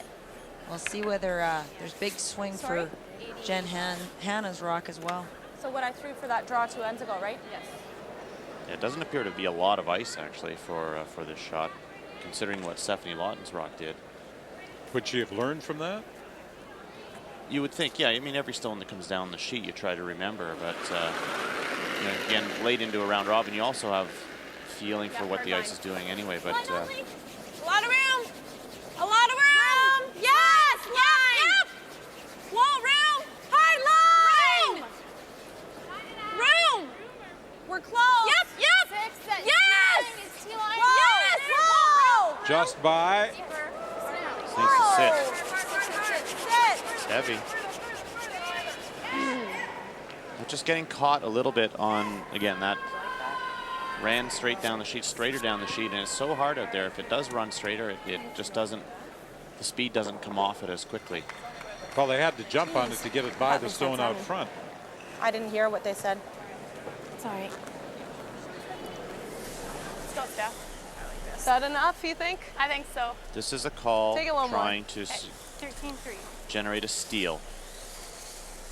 The force to 1, if you want to play this shot, would be the Okay, short I've done this raise draw before. on the right-hand Oh, wait, side. we have more ice. Okay. I'm surprised they're not Right in playing there, that to guys. lie 4 foot. too. I don't mind this The call. way it cuts in there, we should be able to get the 4 foot. Yeah. Or close to, anyway. Let's go, Steph? Yep, let's go. Freezing down to the Ontario stone will not get them second shot, though. They need to, this is a cold draw. Needs to get to T-line. She expressed the opinion that the way the stone finishes, it could get to the edge of the 4 foot. Oh, certainly it'll curl in there. Jen Hanna's had great line there, it just was heavy. Get in here. Room. Lots of room yet. It's got to curl. Whoa there. She took significantly more ice than Jen Hanna here. And what about weight? Whoa. Not shot.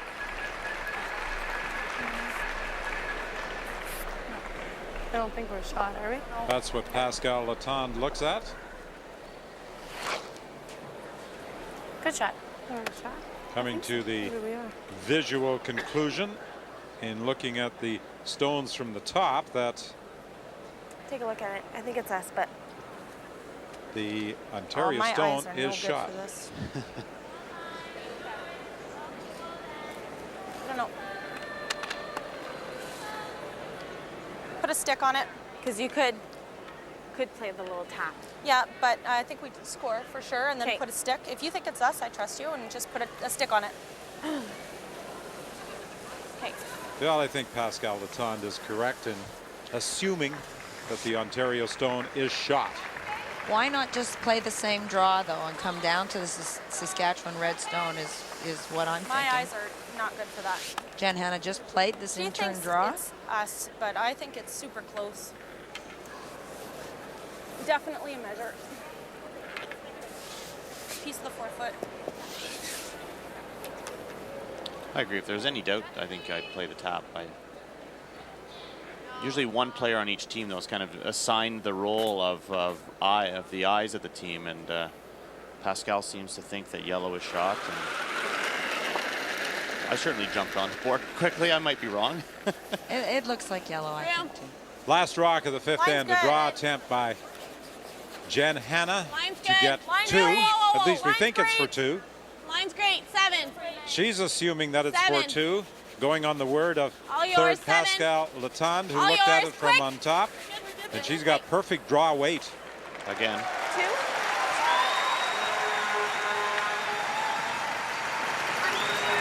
Marlies takes a look. Thank you. Another look. Will they put a stick on it? I think it is. It's Marlies Miller's right to So call far for a part of the measure house, if she I thinks know. it's close. Yeah, it's 2. 2. 2. So Pascal Lawton Yellow. was correct in passing along the information that they were shot, and now it's a 7-2 game through 5.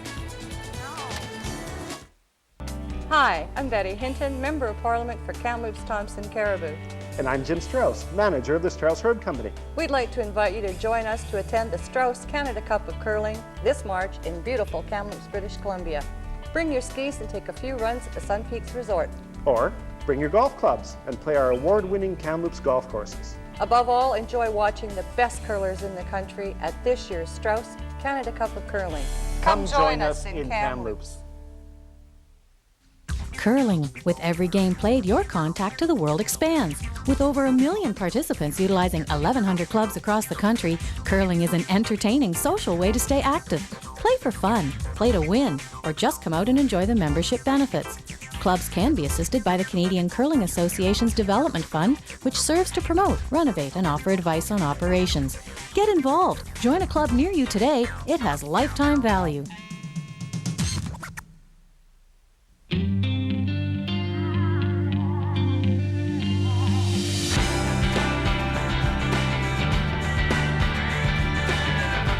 At the edge of the Western world, there's a place where the day dawns first.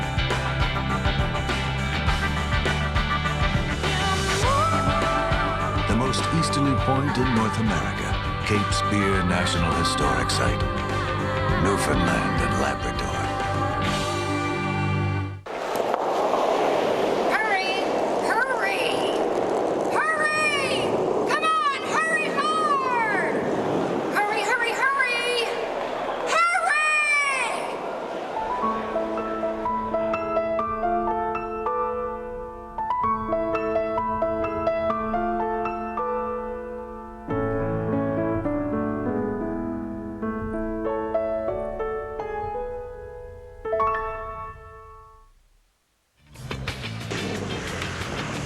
Welcome back to St. John's, and in the Page 1-2 playoff game, BC leading Manitoba 3-2 after 3 with the final stone of the fourth end. Jennifer Jones, who led her team to a 9-2 round robin record, and first place is right on target, and with the nose hit she picks up 2 points to take a 4-3 lead. BC came back to tie it with a point on the fifth as Kelly Scott drew against 4. 7. Here on the fifth end, All yours, Jenn 7. Hanna of Ontario All yours, quick! with Okay. shot stone. The rock sitting over to the left in the 8-foot.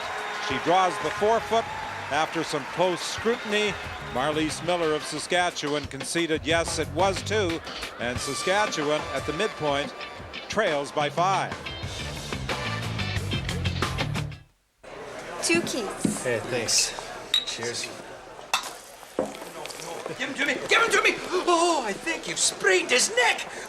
Alexander Keith labored on this pier since 1820, and you plonk it on the head like it's a piñata! It's the pride of Nova Scotia. Give it the respect it deserves. Now, grab that there napkin, make a wee neck brace. No, Nancy, you've done enough for one night. Wrap it around. Not a hat! A neck brace, Jimmy! Is it so difficult? It's not a fashion show, it's an emergency. Mine's great.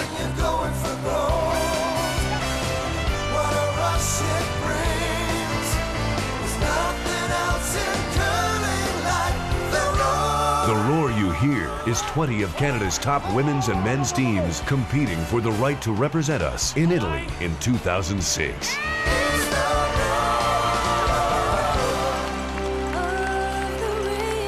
And no city in Canada roars more than Halifax.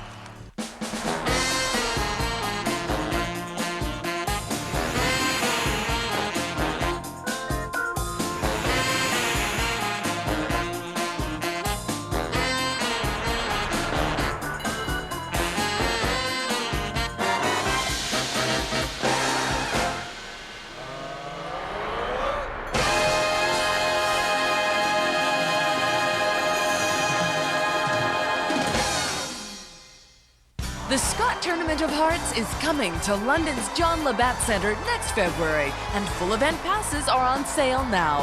For the best seats in the house, you can call toll-free or order online.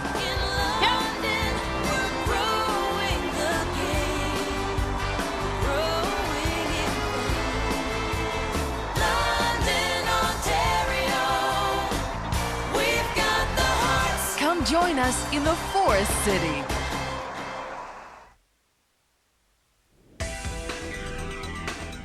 The Ford Hot Shots competition is an annual curling skills event that takes place before the round robin. All Scott competitors take part in the first round. The field is then reduced to the top 8, and these are the women who advance to the second round of these 6 skill testing shots. A hit and stay, a draw to the button, a draw through the port, a raise, a hit and roll, and a double takeout. From this field of 8 in the quarterfinal round, it's reduced to 4 and then to a final twosome. 1998 Hot Shots champion Alison Farrell of New Brunswick was the best in the quarterfinal, and she is joined in the final 4 by Jenn Hanna of Ontario, Kathy King of Alberta, and Kay Zink of Nova Scotia. The winner will walk away with a 2-year lease on a 2005 Ford Freestyle SEL presented by Ford of Canada. Out at this 5th end break. Oh, they're back up in the booth. Well, it's a pretty lopsided game as Jenn Hanna, trying for her 3rd straight victory today, appears to be running away from Saskatchewan. And really, it's not like it's been 5 ends of all Ontario. One great shot by Ontario, making that double, changing the end around, and Stefanie Miller being forced to draw wide around the corner guard and came up a little bit light. It over curled, and the disaster happened, a steal of 4. Well, we have seen Saskatchewan fight back before. They did it in the round robin game, but it's going to be a really big uphill struggle now, Mike. It will be, and the challenge for them is going to be trying to stay focused in this game.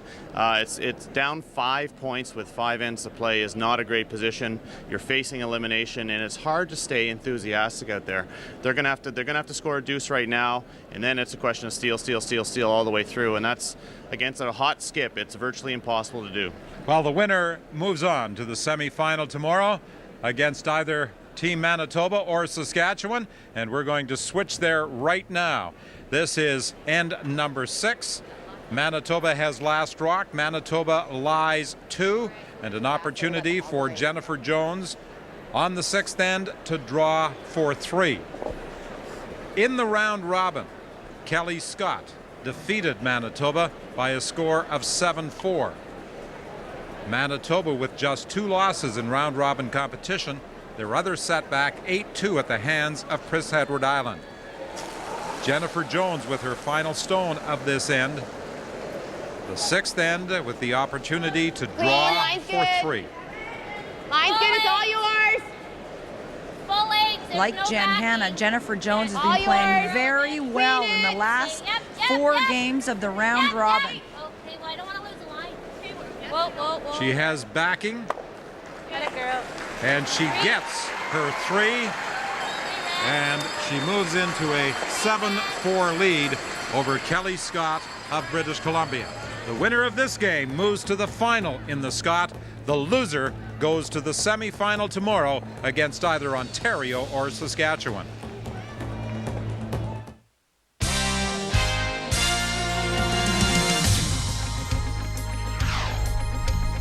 The Scott Tournament of Hearts on CBC. Brought to you by Purex Bathroom Tissue. Pillowy softness you can see and feel.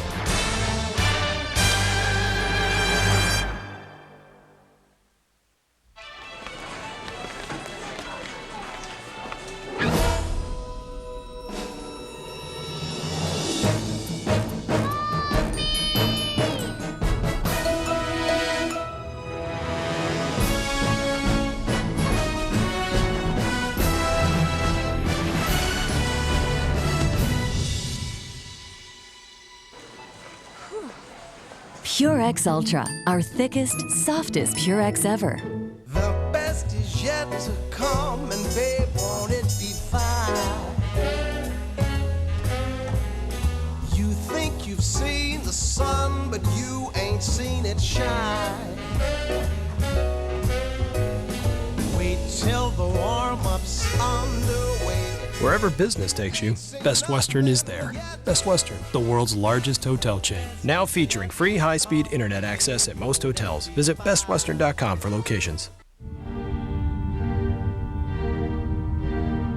Elevating the new Ford 500 means raising the seats for a better view of the road.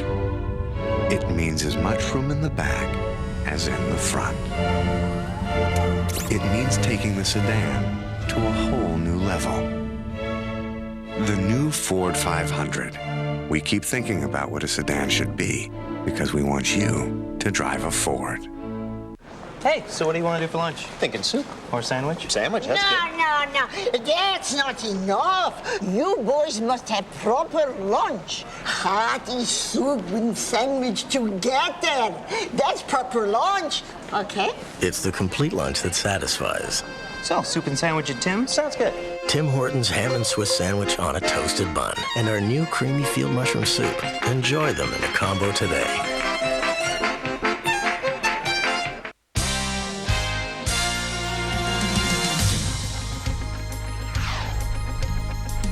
The Scott Tournament of Hearts on CBC. Brought to you by Tim Hortons. Toasted ham and Swiss and soup combo. By the original Strauss Heart Drops. Trust the tradition. And by Ford. Built for life in Canada.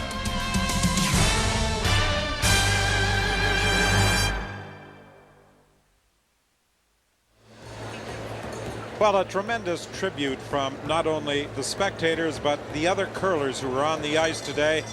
When Team Canada and Colleen Jones, Kim Kelly, Marianne Arsenault, and Nancy Delahunt, 4 consecutive championships, were eliminated in a tiebreaker by Sandy Como of New Brunswick. The fans stood and applauded, and as a very emotional Colleen Jones made her way down the ice, in the other tiebreaker, action between Kathy King of Alberta and Jenn Hanna of Ontario stopped. As a matter of fact, Kathy King was bowing towards Colleen Jones. The other players were all applauding as she walked off the ice. But she still is going to be around. She'll be participating in the Canada Cup, March 15th to 20th in Kamloops. And Colleen Jones and her Team Canada mates will be in the Olympic trials at the Halifax Metro Center, December 3rd to the 11th. Help, Steph. We're good. Hard. I'm gonna help you. Go, Hard. That's good there. That's good. Keep going. And this afternoon, Colleen was gracious enough to come over and join us despite the disappointment for the 5th end break. And I thought she had a great line. She said, "I'm not dead yet." Well, and that's just one of the things that will be a role model for teams to come is that great attitude, the self-deprecating humor that all 4 members of that team had. They never would proclaim to be the best. In fact, they continue to strive year after year to get better and better. And each Scott Tournament of Hearts, they appeared to be stronger. Hard, hard, hard. The depth of this field came up against Team Canada this year, and they got in trouble in the round robin. And as Kim Kelly told me in the hallway, she goes, you know, you got to the point that you just expected you would get a miss and still be able to sneak into the playoffs, and that just didn't happen for Team Canada this time around. I think. Right on the nose, Charles. How much weight? New faces, new eight. young Yeah. faces. 3 former Canadian junior champions. 1 former world junior champion, at least as a skip. And a Canadian junior runner-up. Not for line, though. It's good weight. The story of the round robin here at the Scott Tournament of Hearts was that you could not play mediocre and expect to win a game. You had to play great for 10 ends against every team. That's okay. Okay, Charles. And again, small point, but important. 5-point lead. Look at those 2 yellow stones at the top of the 8-foot. So difficult to work with for Saskatchewan. They need to get some rocks in play, and pressure being applied right from the lead through to the skip here from Ontario. And Hanna is doing a fantastic job today controlling your draw weight, and that's where it starts. Agreed. Having a skip who doesn't miss also helps a little bit too, and with Jenn Hanna. But boy, oh boy, you know, Stefanie Lawton to generate offense with those stones is going to be it's hard. It's so hard when you can control the top of the rings. Not through, Becky. That's all. Okay. So Saskatchewan has to deal with those rocks frozen and is asking for a tap so that the back one will stay in play but be in the back 12-foot. And their shooter will stay frozen on the top one, and I expect Jenn Hanna will then go up and peel that guard away. Where are we? This is over curling. They pass the rock out front. Yes, they sneak by, but it is curling too much. That's okay. Okay, Sherry. She does separate the 2 Ontario stones. But the big miss is that she didn't get one of them behind the tee line. Straight up. Beautiful throw. That was a good chance actually to change things around a little bit, and again, Jenn Hanna's going to be very comfortable with this. Continue to play the easy open shots. Yep. Hard! Whoa, whoa. Whoa, whoa. Nose, nose. That's fine.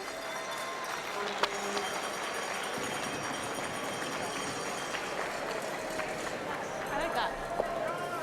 You threw that well. Okay. That was a great throw. Thanks. Same way. I like what you did, the little flop. Yep. Same weight. They're only going to be third, though, hey? Same weight then, Sherry. Straight up. I think it's okay. No, is it? Do you like hack? Hack? I'm just wondering if we should okay. just draw in there and get shot rock right now. For second shot. What are you thinking? You want to go like this? Yeah. Okay. Hack then. Move them back and then we can freeze on them, right? Make sure we get a little flop. I think Saskatchewan has to remember that getting shot rock isn't important. Getting rocks in position where they can't be removed is important. Shot rock is not a big deal at this stage of the end. Well, Team Ontario's round robin history in this year's Scott, they have had a tendency to give up points in 4 through 6. Pardon me, 4 through 7. Roll it, roll it. Great shot. Nice shot, Sherry. Good shot. They've conceded 14 points in the 6th end without hammer on 8 occasions that they've played the end without the hammer. So virtually every time the opponents have the hammer in this situation, they have given up the 2, 7, 6 times out of the 8, 75% of the time. Got it, Steph? Thanks. It's a good shot there by Pascal. playing the peel. As we said, I just like a free stuff. Hey, sure. Saskatchewan wants guards. Ontario needs to keep everything clear with a 5-point lead. Pardon? Are we freezing? Yeah, over here. Corner freeze.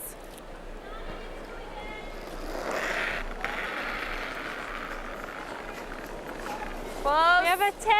Whoa, whoa. Whoa, right off. A 10 is back 12. 10, 11. Yeah.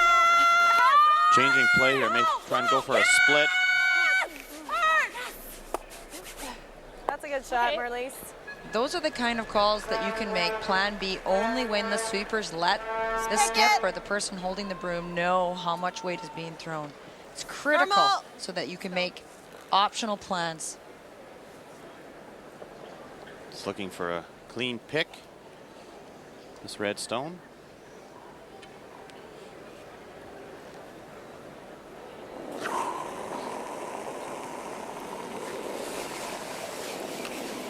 Clean. Whoa. Whoa. Will it make contact? Shot. Just enough. Very good shot.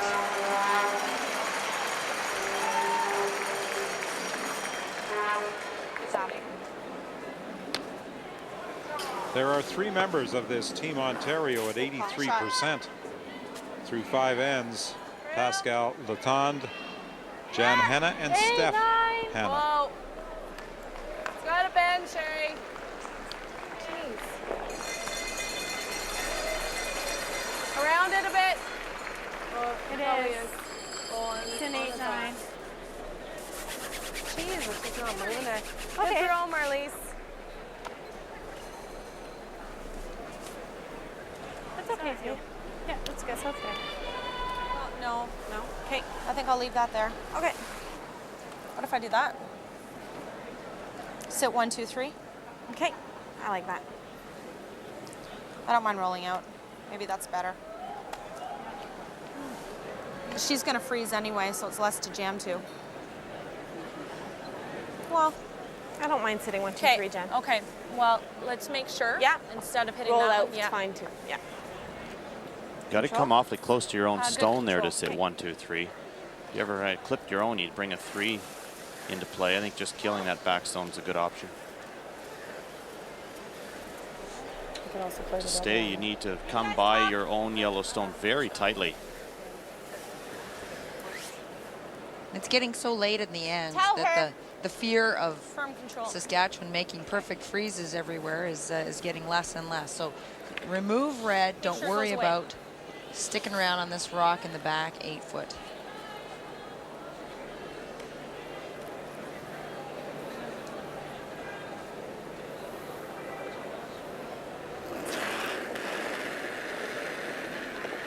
Yeah, control.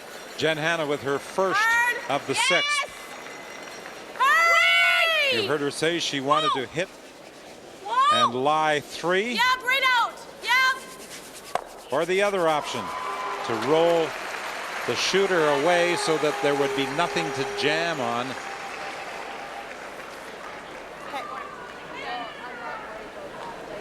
That might get over there. Yeah, it's going to it's be close, though. Yeah, that's good. Okay. But Evan's Pretty straight here. If we do that, it's not there. I kind of Here, like the 4 playing should this. stay. Will it? Do you want to play later weight at it? Well, you want to move this out then? Will the 4 stay?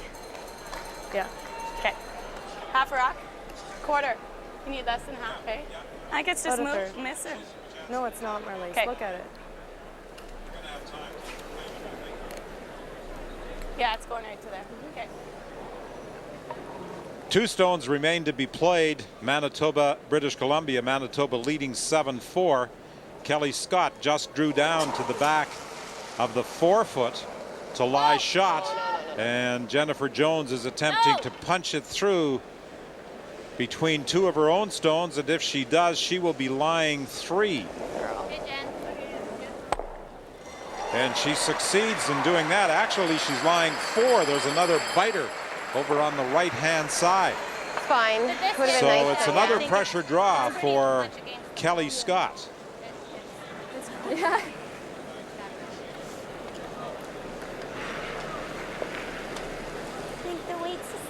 this? As earlier in the game, same weight? Yep.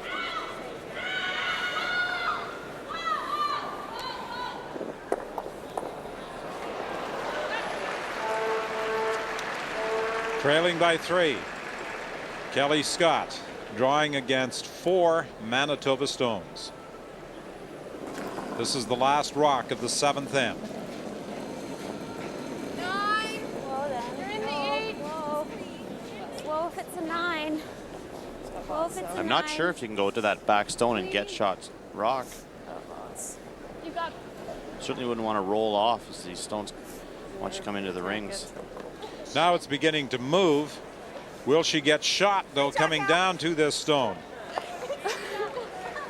It's very close. It looks as though it is. One yellow? Yeah. And it is. Where was it? British Columbia with shot stone. It's now a 7-5 game, Manitoba leading. Saskatchewan played a double on their own. They had quite a discussion. Marliese Miller did not think that they were going to be able to make the double and stick their first rock, and it looks like, unfortunately, Marliese was right. So with her final stone, Jenn Hanna removes the Saskatchewan stone to lie 4, but here was the shot that Joan talked about. They made a discussion about whether they could make the double and jam the first red stone onto that yellow one, and Marliese questioned her sister, and Stefanie said, no, I can just hit a quarter stone, it'll be great. Makes you wonder why they just didn't play the coming into the nose, even though they'd leave one yellow stone over on the side. So that was a bad decision. If they just played a nose hit on the top one, they would have sat first and third, and you need some breaks here, and you don't want to just simply remove your own stones from play. That was a little bit of a tactical error, I think. Just But desperation. Just down away, 5, guys, you're T-line. trying to get the 2 stones right away. And they got burned in the 4th end too, when they didn't make a play to lie 2, and Jenn Hanna forced them to take 1. Stefanie Lawton with her final stone. Drawing for 1, but she is facing 4. Has she got too much weight? Is she going to slip by? Good shot. Oh, I think she just hung on. She was able to tap the Ontario stone and pick up 1. It's a 4-point game with 4 ends remaining. Curling. With every game played, your contact to the world expands. With over 1 million participants utilizing 1,100 clubs across the country, curling is an entertaining, social way to stay active. Play for fun, play to win, or just come out and enjoy the membership benefits. Clubs can be assisted by the Canadian Curling Association's Development Fund, which serves to promote, renovate, and offer advice on operations. Get involved. Join a club near you today. It has lifetime value. As official supplier to Curling's Season of Champions, True Value Hardware presents quality products for your house. Our own Master Mechanic brand is made to last. All hand tools have a lifetime guarantee on workmanship and material. Master Mechanic, your purchase of a lifetime. True Value, around the corner from your house. Come try your first end. I wasn't sure, but I tried it. Your very first end. We tried it. You should try it. Now we do it together. Get out. Go curling. It's so much fun! Meet between the sheets. Be part of a tradition. Be part of a team. You don't know what you're missing. You never forget your first end. Your very first end. Come play. Discover curling. See you on the ice. See you on the ice. See you on the ice. Get up, get light, and go curling!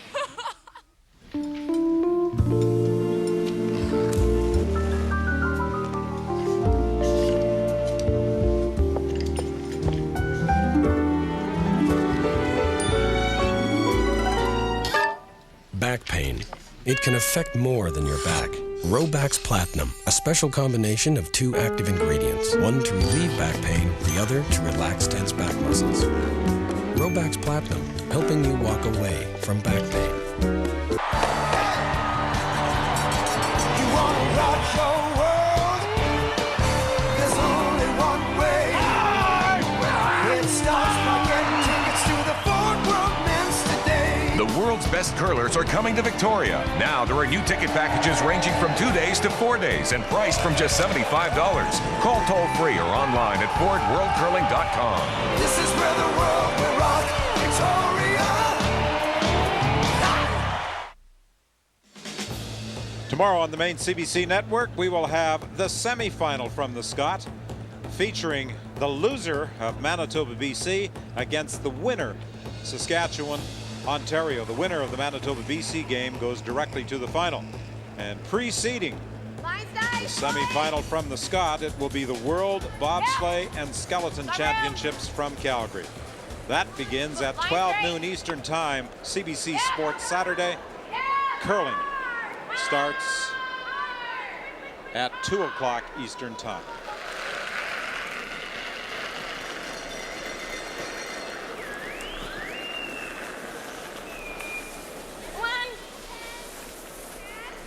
Hard then.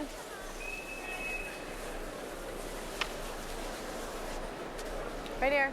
Right here, yep. Well, the sixth then for Jenn Hanna. Shot, Chels. Wasn't bad. She only gave up one. She has been giving up multiple points Top 8. previously. And the number 2, pay attention to, is Steph Hanna, her draws. 10 draws, 93%. And as Mike pointed out, they've been in great spots. Top 4 foot, top 8 foot. Really put the pressure on Saskatchewan. Room. Top 12 only. Again behind cover. Another great shot. Yep. Whoa, that's good. Perfect. Good shot. It digs the hole deep very early in the end for Saskatchewan to make something good happen. Those Hanna sisters, they are something else.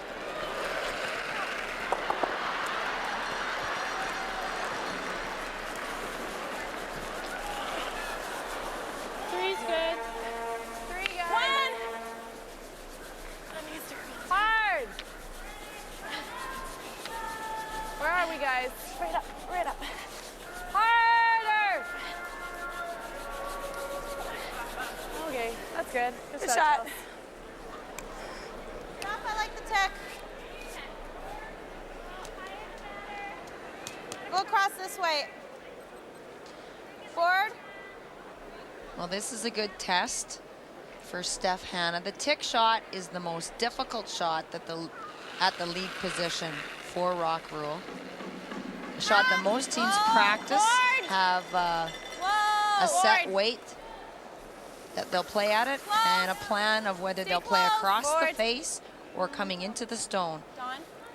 They want to move it off the center line, get it as close to the boards without touching as possible. Nice shot, Steph. That's a good shot too. Fantastic. And you can see, although her shooter stayed in play and is still a guard, they've moved the center line guard, and that's the objective. In the past, when we first started to play the tick shots, many teams used to play it with hit weight, with regular hit weight, because they were concerned with losing their shooter. They wanted the shooter to roll out of play. And most teams now will play with softer weight.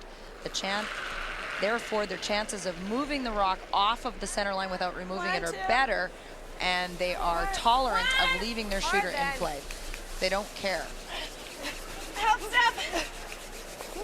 Hard. We're good. Well, the nice thing when you have a skip who can draw, which is what we've seen Jenn Hanna do all week, is that now that the center line is open, if play continues the way it's going, Jenn Hanna will simply have to draw the 8-foot worst case scenario to score a single point here. Ontario doesn't need to score deuces anymore. They just need to prevent steals. Nice and easy, like you can.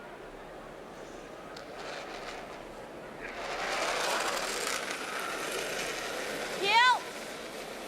Whoa. Needs curl. Dawn Askin now can do some damage to those stones out front. Yep. Good shot. She takes 2 of them out of play. Her shooter stays there. Good shot. Not yet, okay. And we would expect Saskatchewan to continue to play the center guard. And if Ontario continues to peel it successfully, they won't make a play on that rock in the rings until the skip stones. 3. 3 is fine. 2, 3. 3 is good.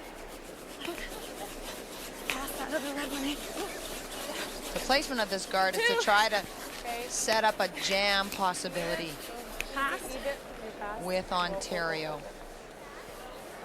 That's good. Good shot. Good shot. I'm thinking they bring that guard in too far. If they leave it higher, then Ontario has 2 ways that they could jam it. This way, it forces Ontario to play this in turn and drive it through the path on the right-hand side. Yep, normal. Yes!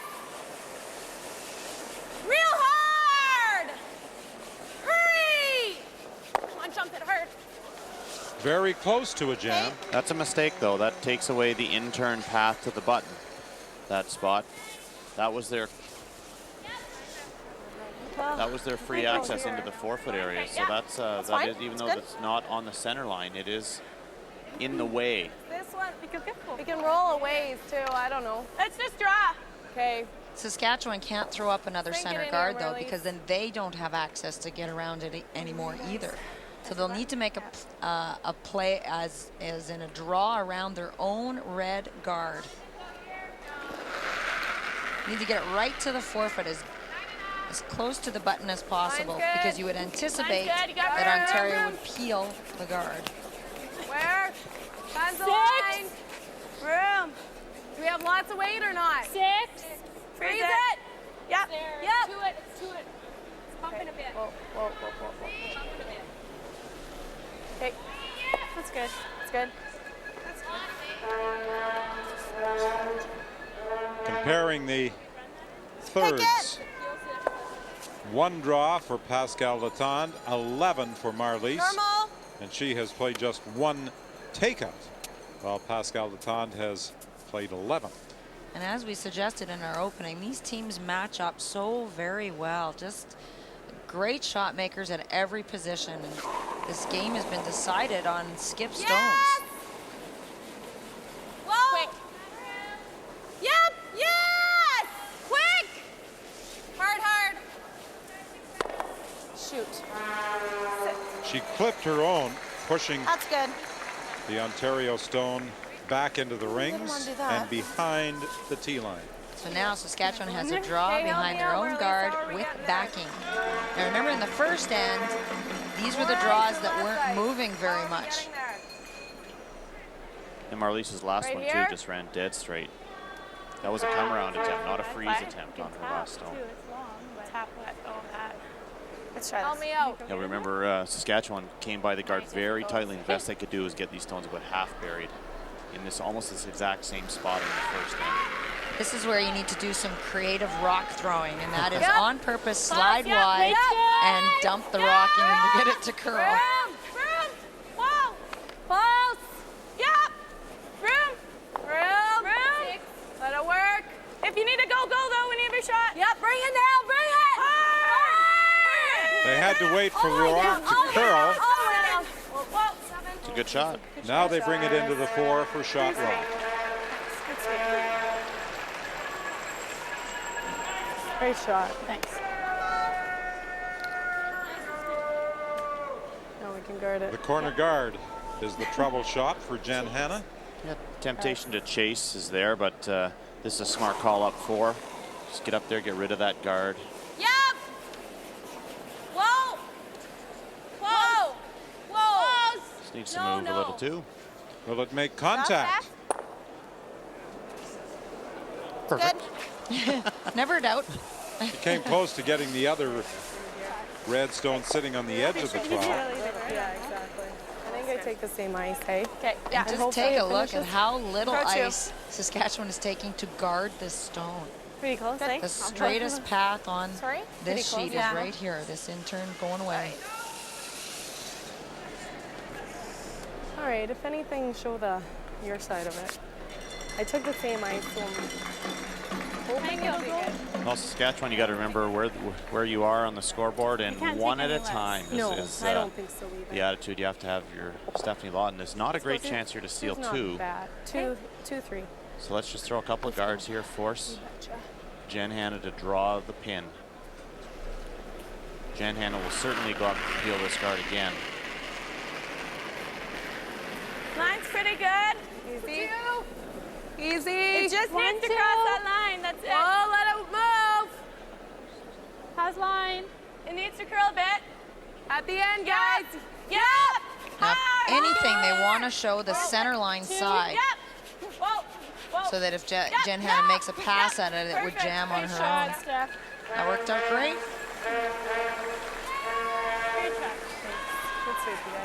Stefanie Lawton's numbers dropped with the miscues on the third end, where Ontario was able to steal 4. And she's at 69% now compared to 83 for Jenn Hanna. In the final 5 round-robin games and the tiebreaker, the first tiebreaker this morning, Jenn Hanna was curling 89%.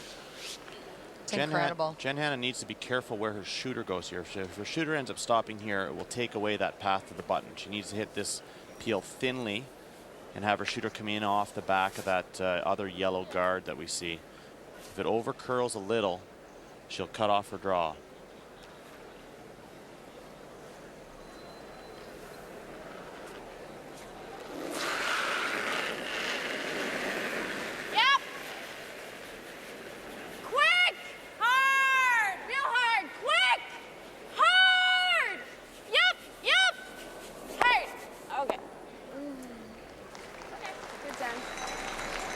Well, Stefanie Lawton is trying to steal a point here on end number 7. And her team is dead last in steal efficiency at just 14%. Well, they were able to steal consecutive ends against Ontario in the round robin game to force the 10th end to be coming home tied. But, you know, when Jenn Hanna's making everything, it's tough to steal. Quite often early in the week when you have leads, you don't care if your opposition gets one, and you don't have to go for steals either. So it's a great chance, though. Trying to protect the stone on the edge of the button.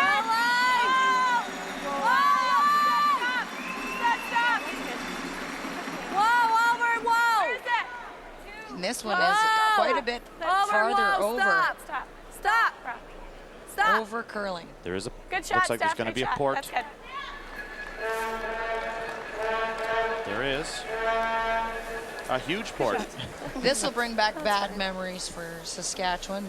The draw tap through the port for Ontario. But there's no way she can get more than one, is there? There is not. Well, unless no. No, I don't think so. No, it doesn't curl enough in this spot for that shot to be available. She's just going to come down.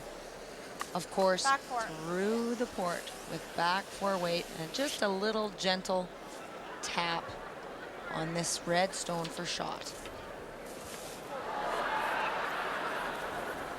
It is a tough shot, though. Made tougher by her mistake on her first one. This is a little deja vu-ish for Saskatchewan, I think. Yes, reflecting back to the round robin game.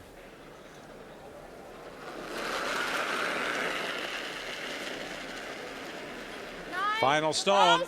Jenn Hanna trying to tap back the Saskatchewan rock. She has to navigate a port.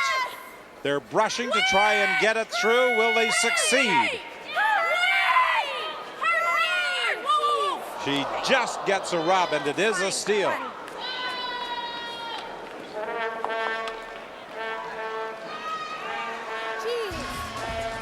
So it's 7-4 now. The deficit reduced to 3 points with 3 ends remaining.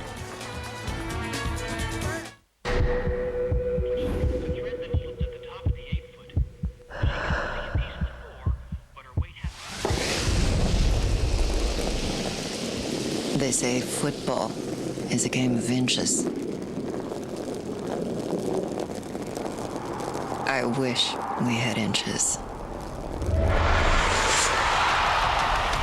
The Scott Tournament of Hearts, proud sponsor of women's curling for 24 years. The Strauss Herb Company manufactures a full line of herbal dietary supplements based on traditional European recipes. Our biggest Strauss Heart Drop sale of the year is on now at a health food store near you. That's great.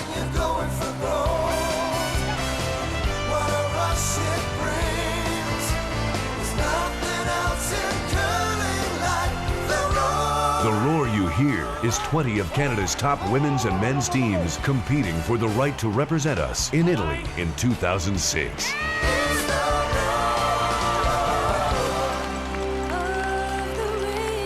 And no city in Canada roars more than Halifax. So, Randy, what do you think of my curling? Well, Jim, it looks to me like your game needs a little bit of help. But your family of Strauss products are right on the button, like Strauss Heart Drops, available at a health product retailer near you. Hurry! Hurry! Hurry! Come on, hurry hard! Hurry, hurry, hurry! Hurry!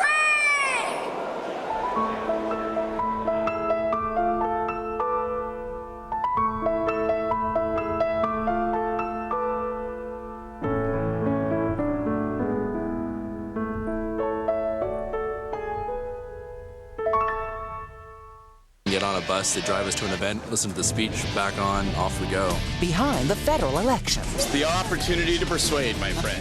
CBC News, Sunday night, with Carol McNeil and Evan Solomon. 10 p.m. on CBC Television. This week on Monday Report, it's Don Cherry. Yeah, no 7-second delay. Hey, Don, pass me the puck. All right. Oh, it's quite a game. Don't miss an all-new Rick Mercer's Monday Report, 8 o'clock on CBC.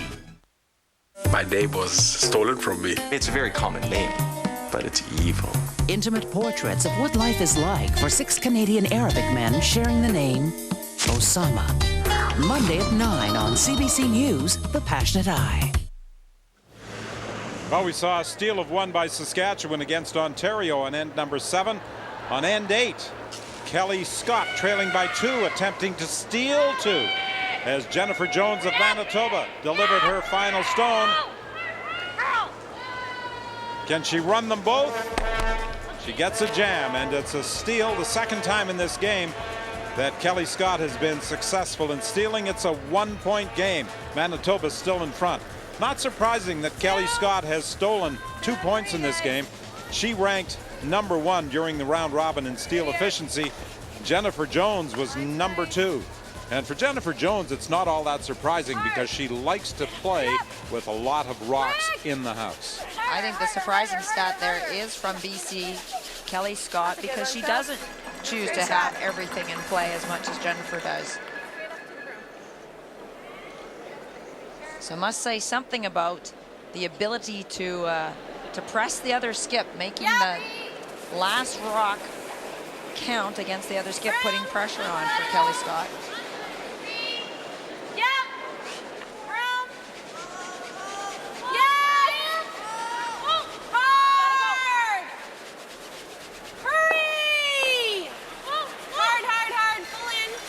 Another great shot from Stefanie. She owns the top of the 8-foot. That's just so nice as a skip to have your front end controlling their draw weight like that.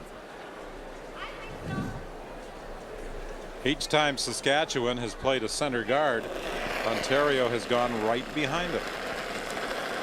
And as you said earlier, Joan, on top of the T-line.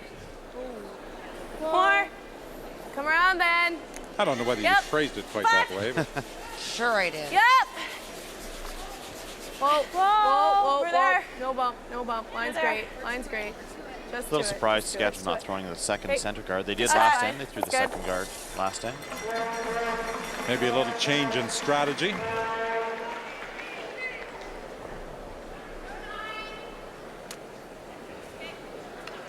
Forward. Another tick shot. Sorry. And this shot was made successfully last end, and Ontario got into trouble with a missed peel after the split was made. Right off. So they're trying to come across the face of that guard and just clip a corner of it, driving it towards the boards without hitting the boards. To the boards. And you can see Saskatchewan wanting it to the boards, so she's going to be sweeping that. Another great shot. What a girl. She chips it into the rings, but the front is now open, and Stefanie Lawton will try to amend that by placing another center guard. It is so hard to steal when the bookends are playing that well, and the bookends are the lead and the skip and making everything. You're in a deep hole for Saskatchewan. How much? 3. To 2. Looks like lots. 2, 3. 2. 3. 2 if you can. 3. Oh, let it stop, Marlies. Let it stop. 4. Okay, Sherry. Yeah, it looked like lots, so we should let it go. And Sherry Singler's having difficulty controlling her draw weight. No, they both go. Since the third. Well, the key end in this game. Heel. The steal of 4 on 3. Normal. When Steph Lawton missed a draw against the 4 yellow Ontario stones that were sitting in the rings. Let's take another look at it. Mike Harris had suggested that it could be a very tricky draw, and it proved to be just that for Stefanie Lawton, and it could be her undoing in this Nice shot. 3-4 page playoff game, because the loser is gone. The winner moves on to the semifinal tomorrow against the loser of Manitoba, BC. 2. Let's go, Sherry. You got your weight. Let's thank you very much for coming, and maybe we'll see you next year. Well, that's just it. And either of these teams, whoever loses out and is out of the playoffs, I just think we're going to be seeing these teams again in the future. Just so much talent. I think if these young women stick with the game of curling, they will represent their province again. Hard. That's good. Nice shot, Sherry.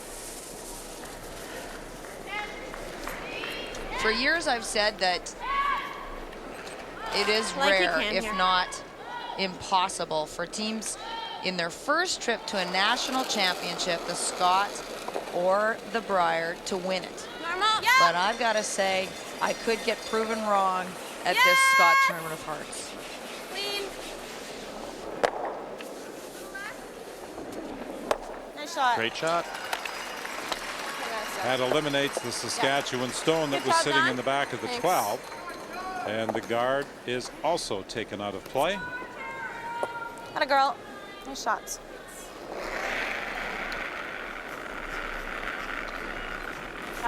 Well, Joan always talks about the 8th end being important for a team to score points on the 8th.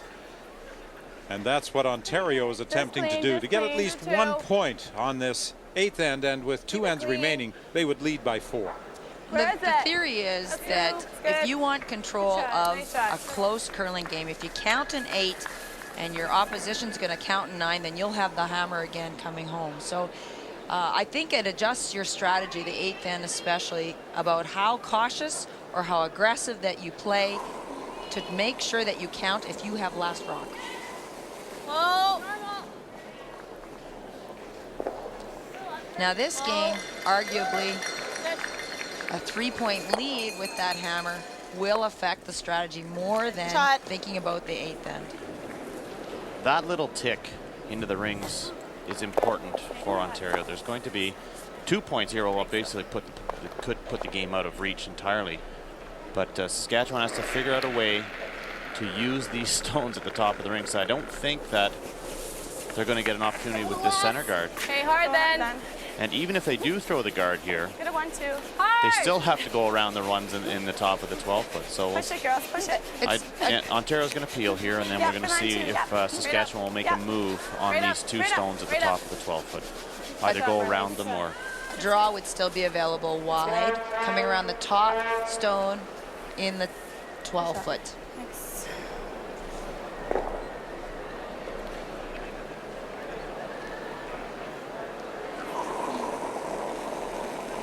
And as we said, the decisions for Saskatchewan are, there's no time to be cautious. They'll have to take every chance that they have. No, they have to steal. There's no 4-point lead going into 9 is enough for Ontario. You know that if you're Saskatchewan, you need misses. So they don't care whether they keep this rock in front of the tee line or not.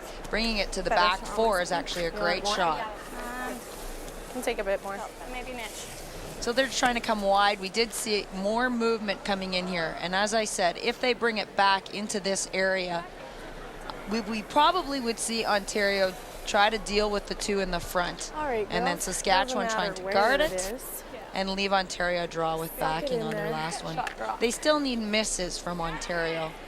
It's important here to get shot rock. Jenn Hanna will go up and peel off that other red stone at the top of the rings if Saskatchewan does not get shot rock. I think they'll do that anyway, but certainly she needs to get shot rock regardless of what happens here. And ideally she'd like it to touch the 4-foot. Yep. Room! Lots of room! Needs to go! Go then! Stefanie Lawton's first stone of end number 8. Trailing 7-4. They attempt to drag it. And this is short. Well done. Well short. That's good, Steph. Yep, a little bit. Okay, that's good. Okay, good speed. Just roll over there. Roll into the open. Okay. That's good. Mine was coming nice. Yeah. Now, despite that Ontario will hit this top red stones, Saskatchewan will try to draw around that guard and take the chance that Ontario is going to have a great chance to get multiple points. Things are certainly set up for Ontario. Ontario's going to come down and try to roll over into this area, into the open, and you know that Saskatchewan will try to come around this corner. Control. If they get 3.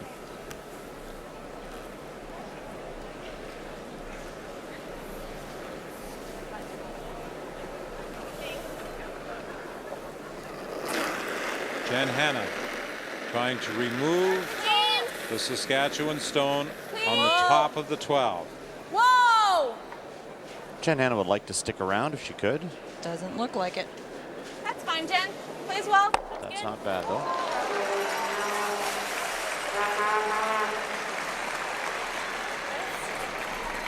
It's not giving us much, but...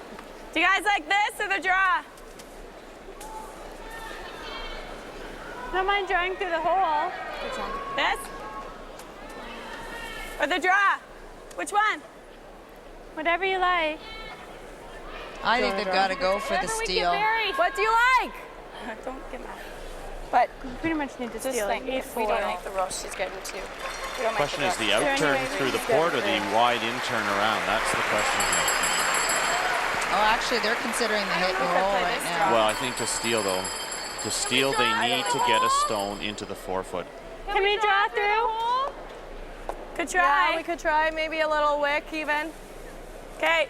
We need to steal, I think. We need to be buried whichever way. Let's go, Steph. Is that too much? Best they could do with the hit and roll is full 12-foot, and you know, leaving your opponent to draw the 8-foot is not gonna. That won't intimidate Jenn Hanna, that's for sure. But come through the port and get right to the side of the 4-foot. You won't be able to hit it. I'm thinking we kind of need a steal. I think so too. Like I don't think the hit and roll is only like 8-foot, and that's not really doing much for us. No. I think that's a rather accurate assessment of the situation. They must steal here. No. A little wick is all right though, but I'm going 4-foot. Jenn Hanna's assuming her opponent's going to make the shot. She's going to try to get into her head what she needs to do to score one. If Saskatchewan makes a perfect shot, they could get this in about almost full 4-foot if the line is perfect. Close line. No. Close line. No. Yeah. 7. Whoa. No. Whoa. Close. They've got to bend it through the hole between the red guard and the Ontario stone sitting on top. It's second shot. Let's check in on Manitoba, BC. The final stone. of the end. End 9 from Manitoba skip Jennifer Jones. Kelly Scott with the shot rock at the back of the 4. And with perfect weight, Jennifer Jones comes down to the BC rock and takes an 8-6 lead into 10. That's a nice shot from Jennifer Jones. Back to our game. Jen Hanna has a hit for 3. And this is very makeable, Mike. Yeah, but if you I'm a little surprised, but you know, draw for 2 would put the game out of reach as well, and that's a little easier than this shot, but very makeable. Whoa. Trying to get 3 here and perhaps put an end to this game. Will she do it? The shooter has to hang around, and it does. So the gamble pays off for Jen Hanna and her Ontario team. 3 big points. It's all over. Stefanie Lawton and her Saskatchewan teammates congratulating Jen Hanna and Team Ontario on the victory. So for the team that started the competition with 5 straight victories, Stefanie Lawton, the 3rd place finisher in round-robin competition, is finished.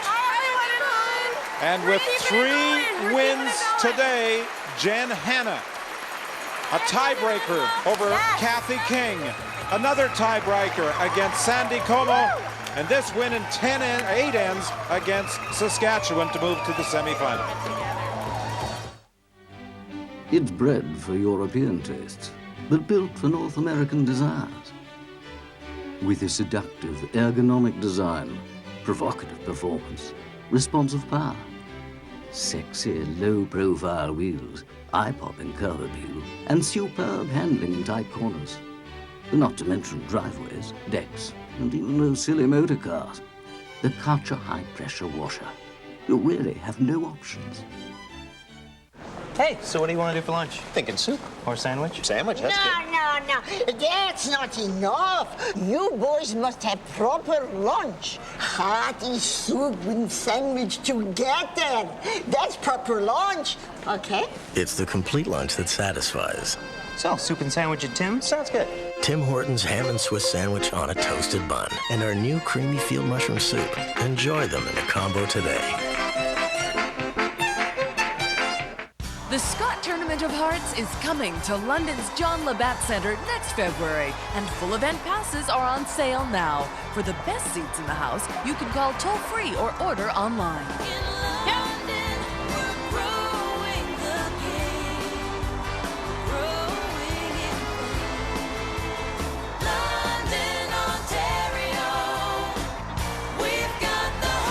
Come join us in the Forest City. The best is yet to come, and babe, won't it be fine? You think you've seen the sun, but you ain't seen it shine. Wait till the warm-up's underway. Wherever business takes you, Best Western is there. Best Western, the world's largest hotel chain. Now featuring free high-speed internet access at most hotels. Visit bestwestern.com for locations.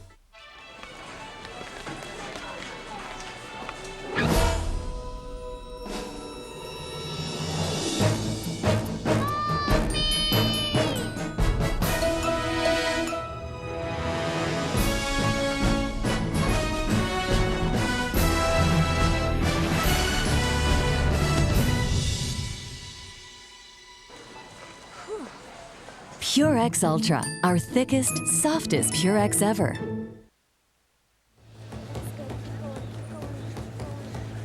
Congratulations to Team Ontario as Jen Hanna, Pascal Latond, Dawn Askind, and Steph Hanna move to the semifinal tomorrow against the loser of Manitoba, BC.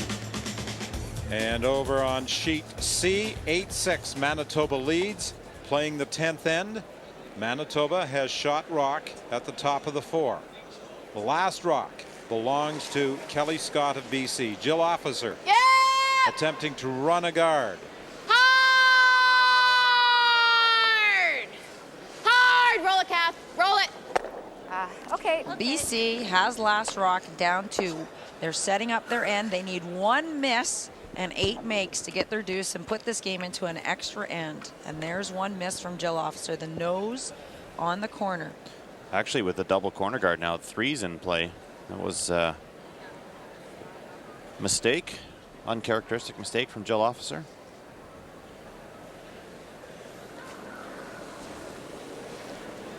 Sasha Carter. Yep. Long Hurry time line. second for Kelly Hard Scott. line. Hard line. They need to get around this guard. They don't care if it's in front of the T line. Hard. Room. 7, 8. Room. Okay, just let it die now.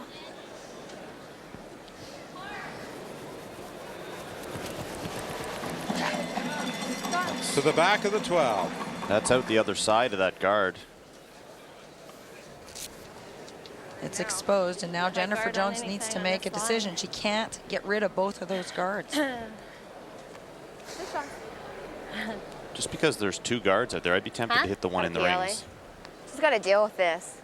Yeah. I think we got to. My first thought was to guard. I think they have to peel, Mike. I disagree. She's always going to have that. Even if she does hit the one in the rings, Kelly Scott's just going to draw around the guard anyway. Should be going around the guard anyway. Even if you peel the guard, she's going to go around the other one. That brings 3 into play is what I'm saying. Peel. I think Do you like this? Yeah. Kelly Scott will play a draw around the red guard on her next stone. This is where I had that hit 2 ends ago. They decided on the peel. Good throw. Gonna move that much? Yeah, she tightened it up. The pressure will be on BC to make their next 4 to bring the 2 points into play and a possible 3. Kathy Overton Clapham, the 1989 Canadian Junior Champion and the 1995 Canadian Women's Champion. Playing in 95 with Connie Laliberte. Good shot. The scratch here. Stop there, Renee. Sorry. Nice etiquette shown there. Kathy Overton Clapham indicating to her opponents she saw a scratch on the ice and wouldn't want to have a pick determine the fate of a championship.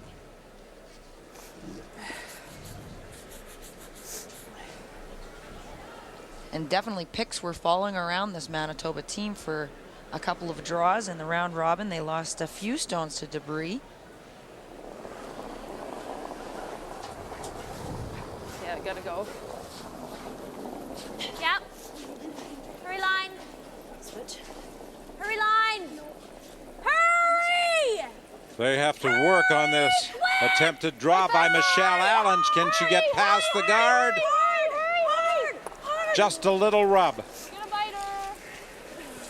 But they get the rock into the rings, so there are 2 sitting on the 12-foot belonging to British Columbia. That's great brushing to stay with that stone even after it rubbed the guard. Get it into the rings. 9.5. Sure. Now let's join Scott Russell down at ice level. Right, Whit. Good long day's work for Jenn Hanna of Ottawa, Ontario, as she gets past Stefanie Lawton of Saskatchewan and into the semifinal. Tell us about that long day. Oh, God, it's been a long day, but it's been such a great day. To win 3 games straight here in sudden death play is incredible. I'm so proud of my team. We're playing great, and I hope it keeps up tomorrow. What is it about the mentality of your team? I mean, you had to win 8 in a row in Ontario just to get out of the province, and then you were down early in this tournament, and you've come on so strong. Does it like to come from behind? You know what I think it is? I think it's playing with no fear. It's playing like there is no other game left. You know, you have to go and put it all out there. I'm not leaving here with any regrets. So I'm putting my best game on the ice every single game, and at least I can go home then and say, you know what, that was good enough. And if we lose, that's okay, because I played well. Your team's pretty good. Tell us about Pascale Latendre. She's made some great shots. Yeah, she has. She's a great third, and really enjoying playing with her this year. It's new this year, so it's that's such a weird thing to say. I mean, we're at the Scott new team, but anyway, yeah, she's been really great, and I can't say enough about my front end too. It's hard to be a great third and a great skip when your front end doesn't play well, and they've been playing just immaculately. So they've been leaving us some easier shots, which is nice. Jen, one word answer here. Manitoba, BC, does it matter? No, not at all. That's 3 words, but it's good. Jen Hanna of Ontario. Don. Yes, and what a day she has had. I should point out that she could make history if she wins the Scott. A 6-5 record.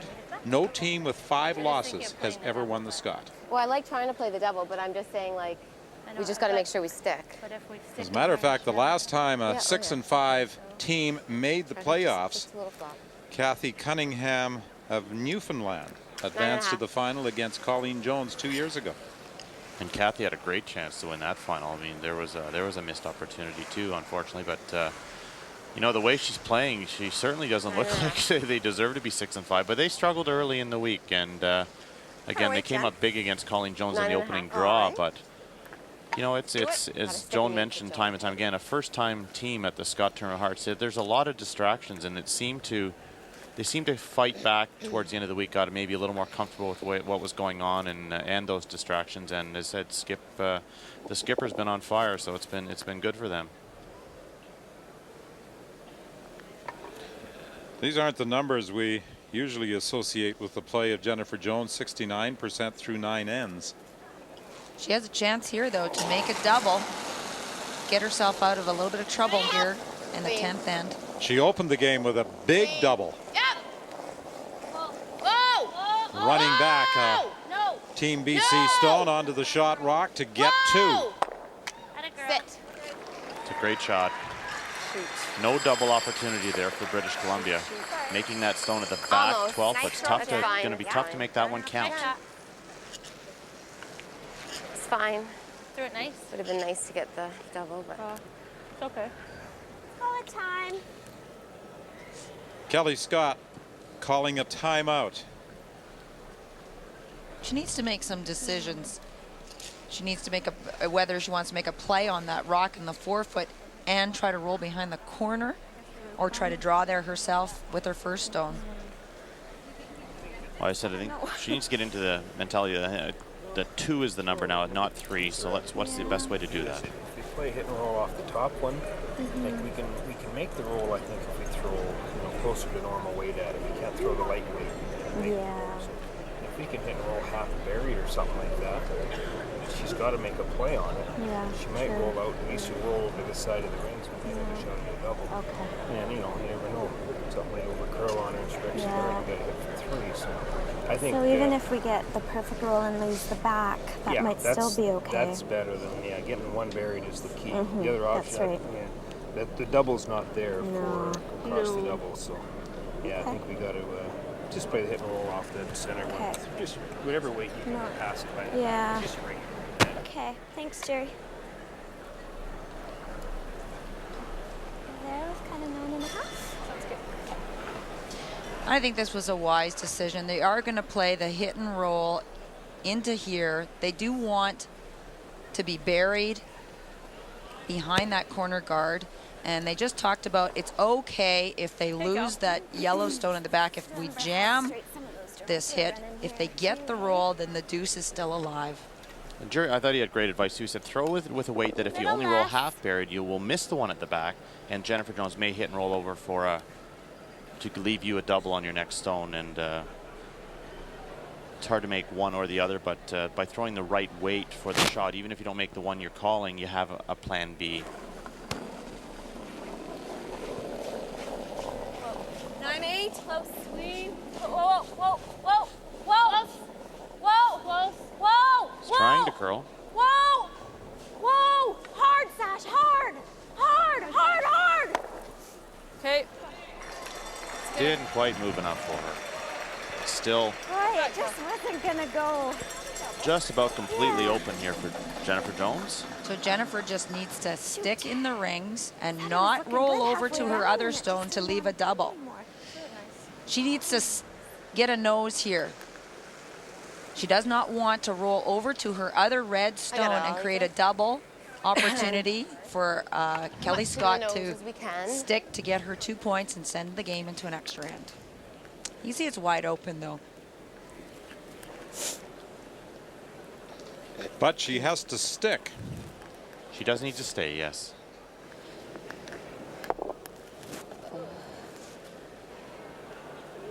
I will. Can you scrub here?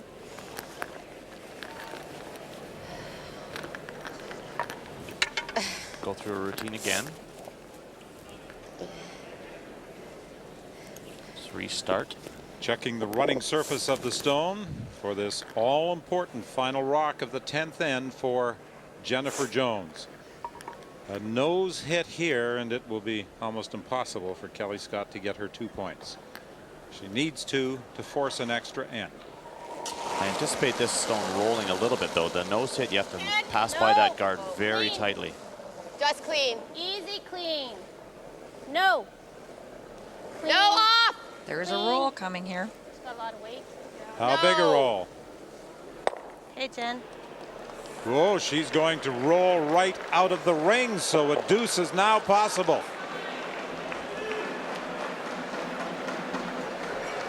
She had to stay in the rings. Perfect. Hey, Jen. What? No, I just thought you put it back and it just... It's okay.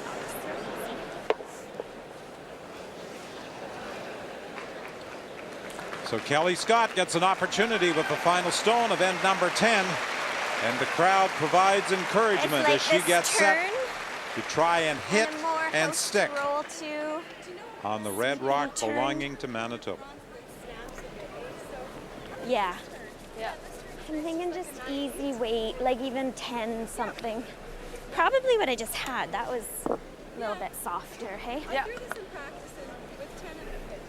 Kelly Scott and Jennifer Jones had quite a history when they were junior curlers in Manitoba, competing together with Jill Staub in 1991,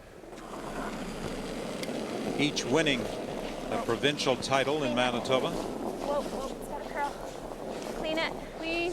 Easy, easy, easy, easy. Whoa, whoa, whoa, whoa.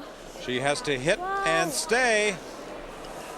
Is she going to stick around? No, it's going to roll out. She'll only get one. And Jennifer Jones survives her last rock miscue as Kelly Scott fails to hit and stick with her final stone. And as a result, Manitoba advances to the 2005 Scott Final with an 8-7 victory over Kelly Scott of British Columbia. Could have gone even less weight. The best record in round robin competition, and a sigh of relief from Jennifer Jones. She was 9-2 during the week. She lost to Kelly Scott in the round robin. She beats her in the 1-2 page playoff game to advance to the final Sunday.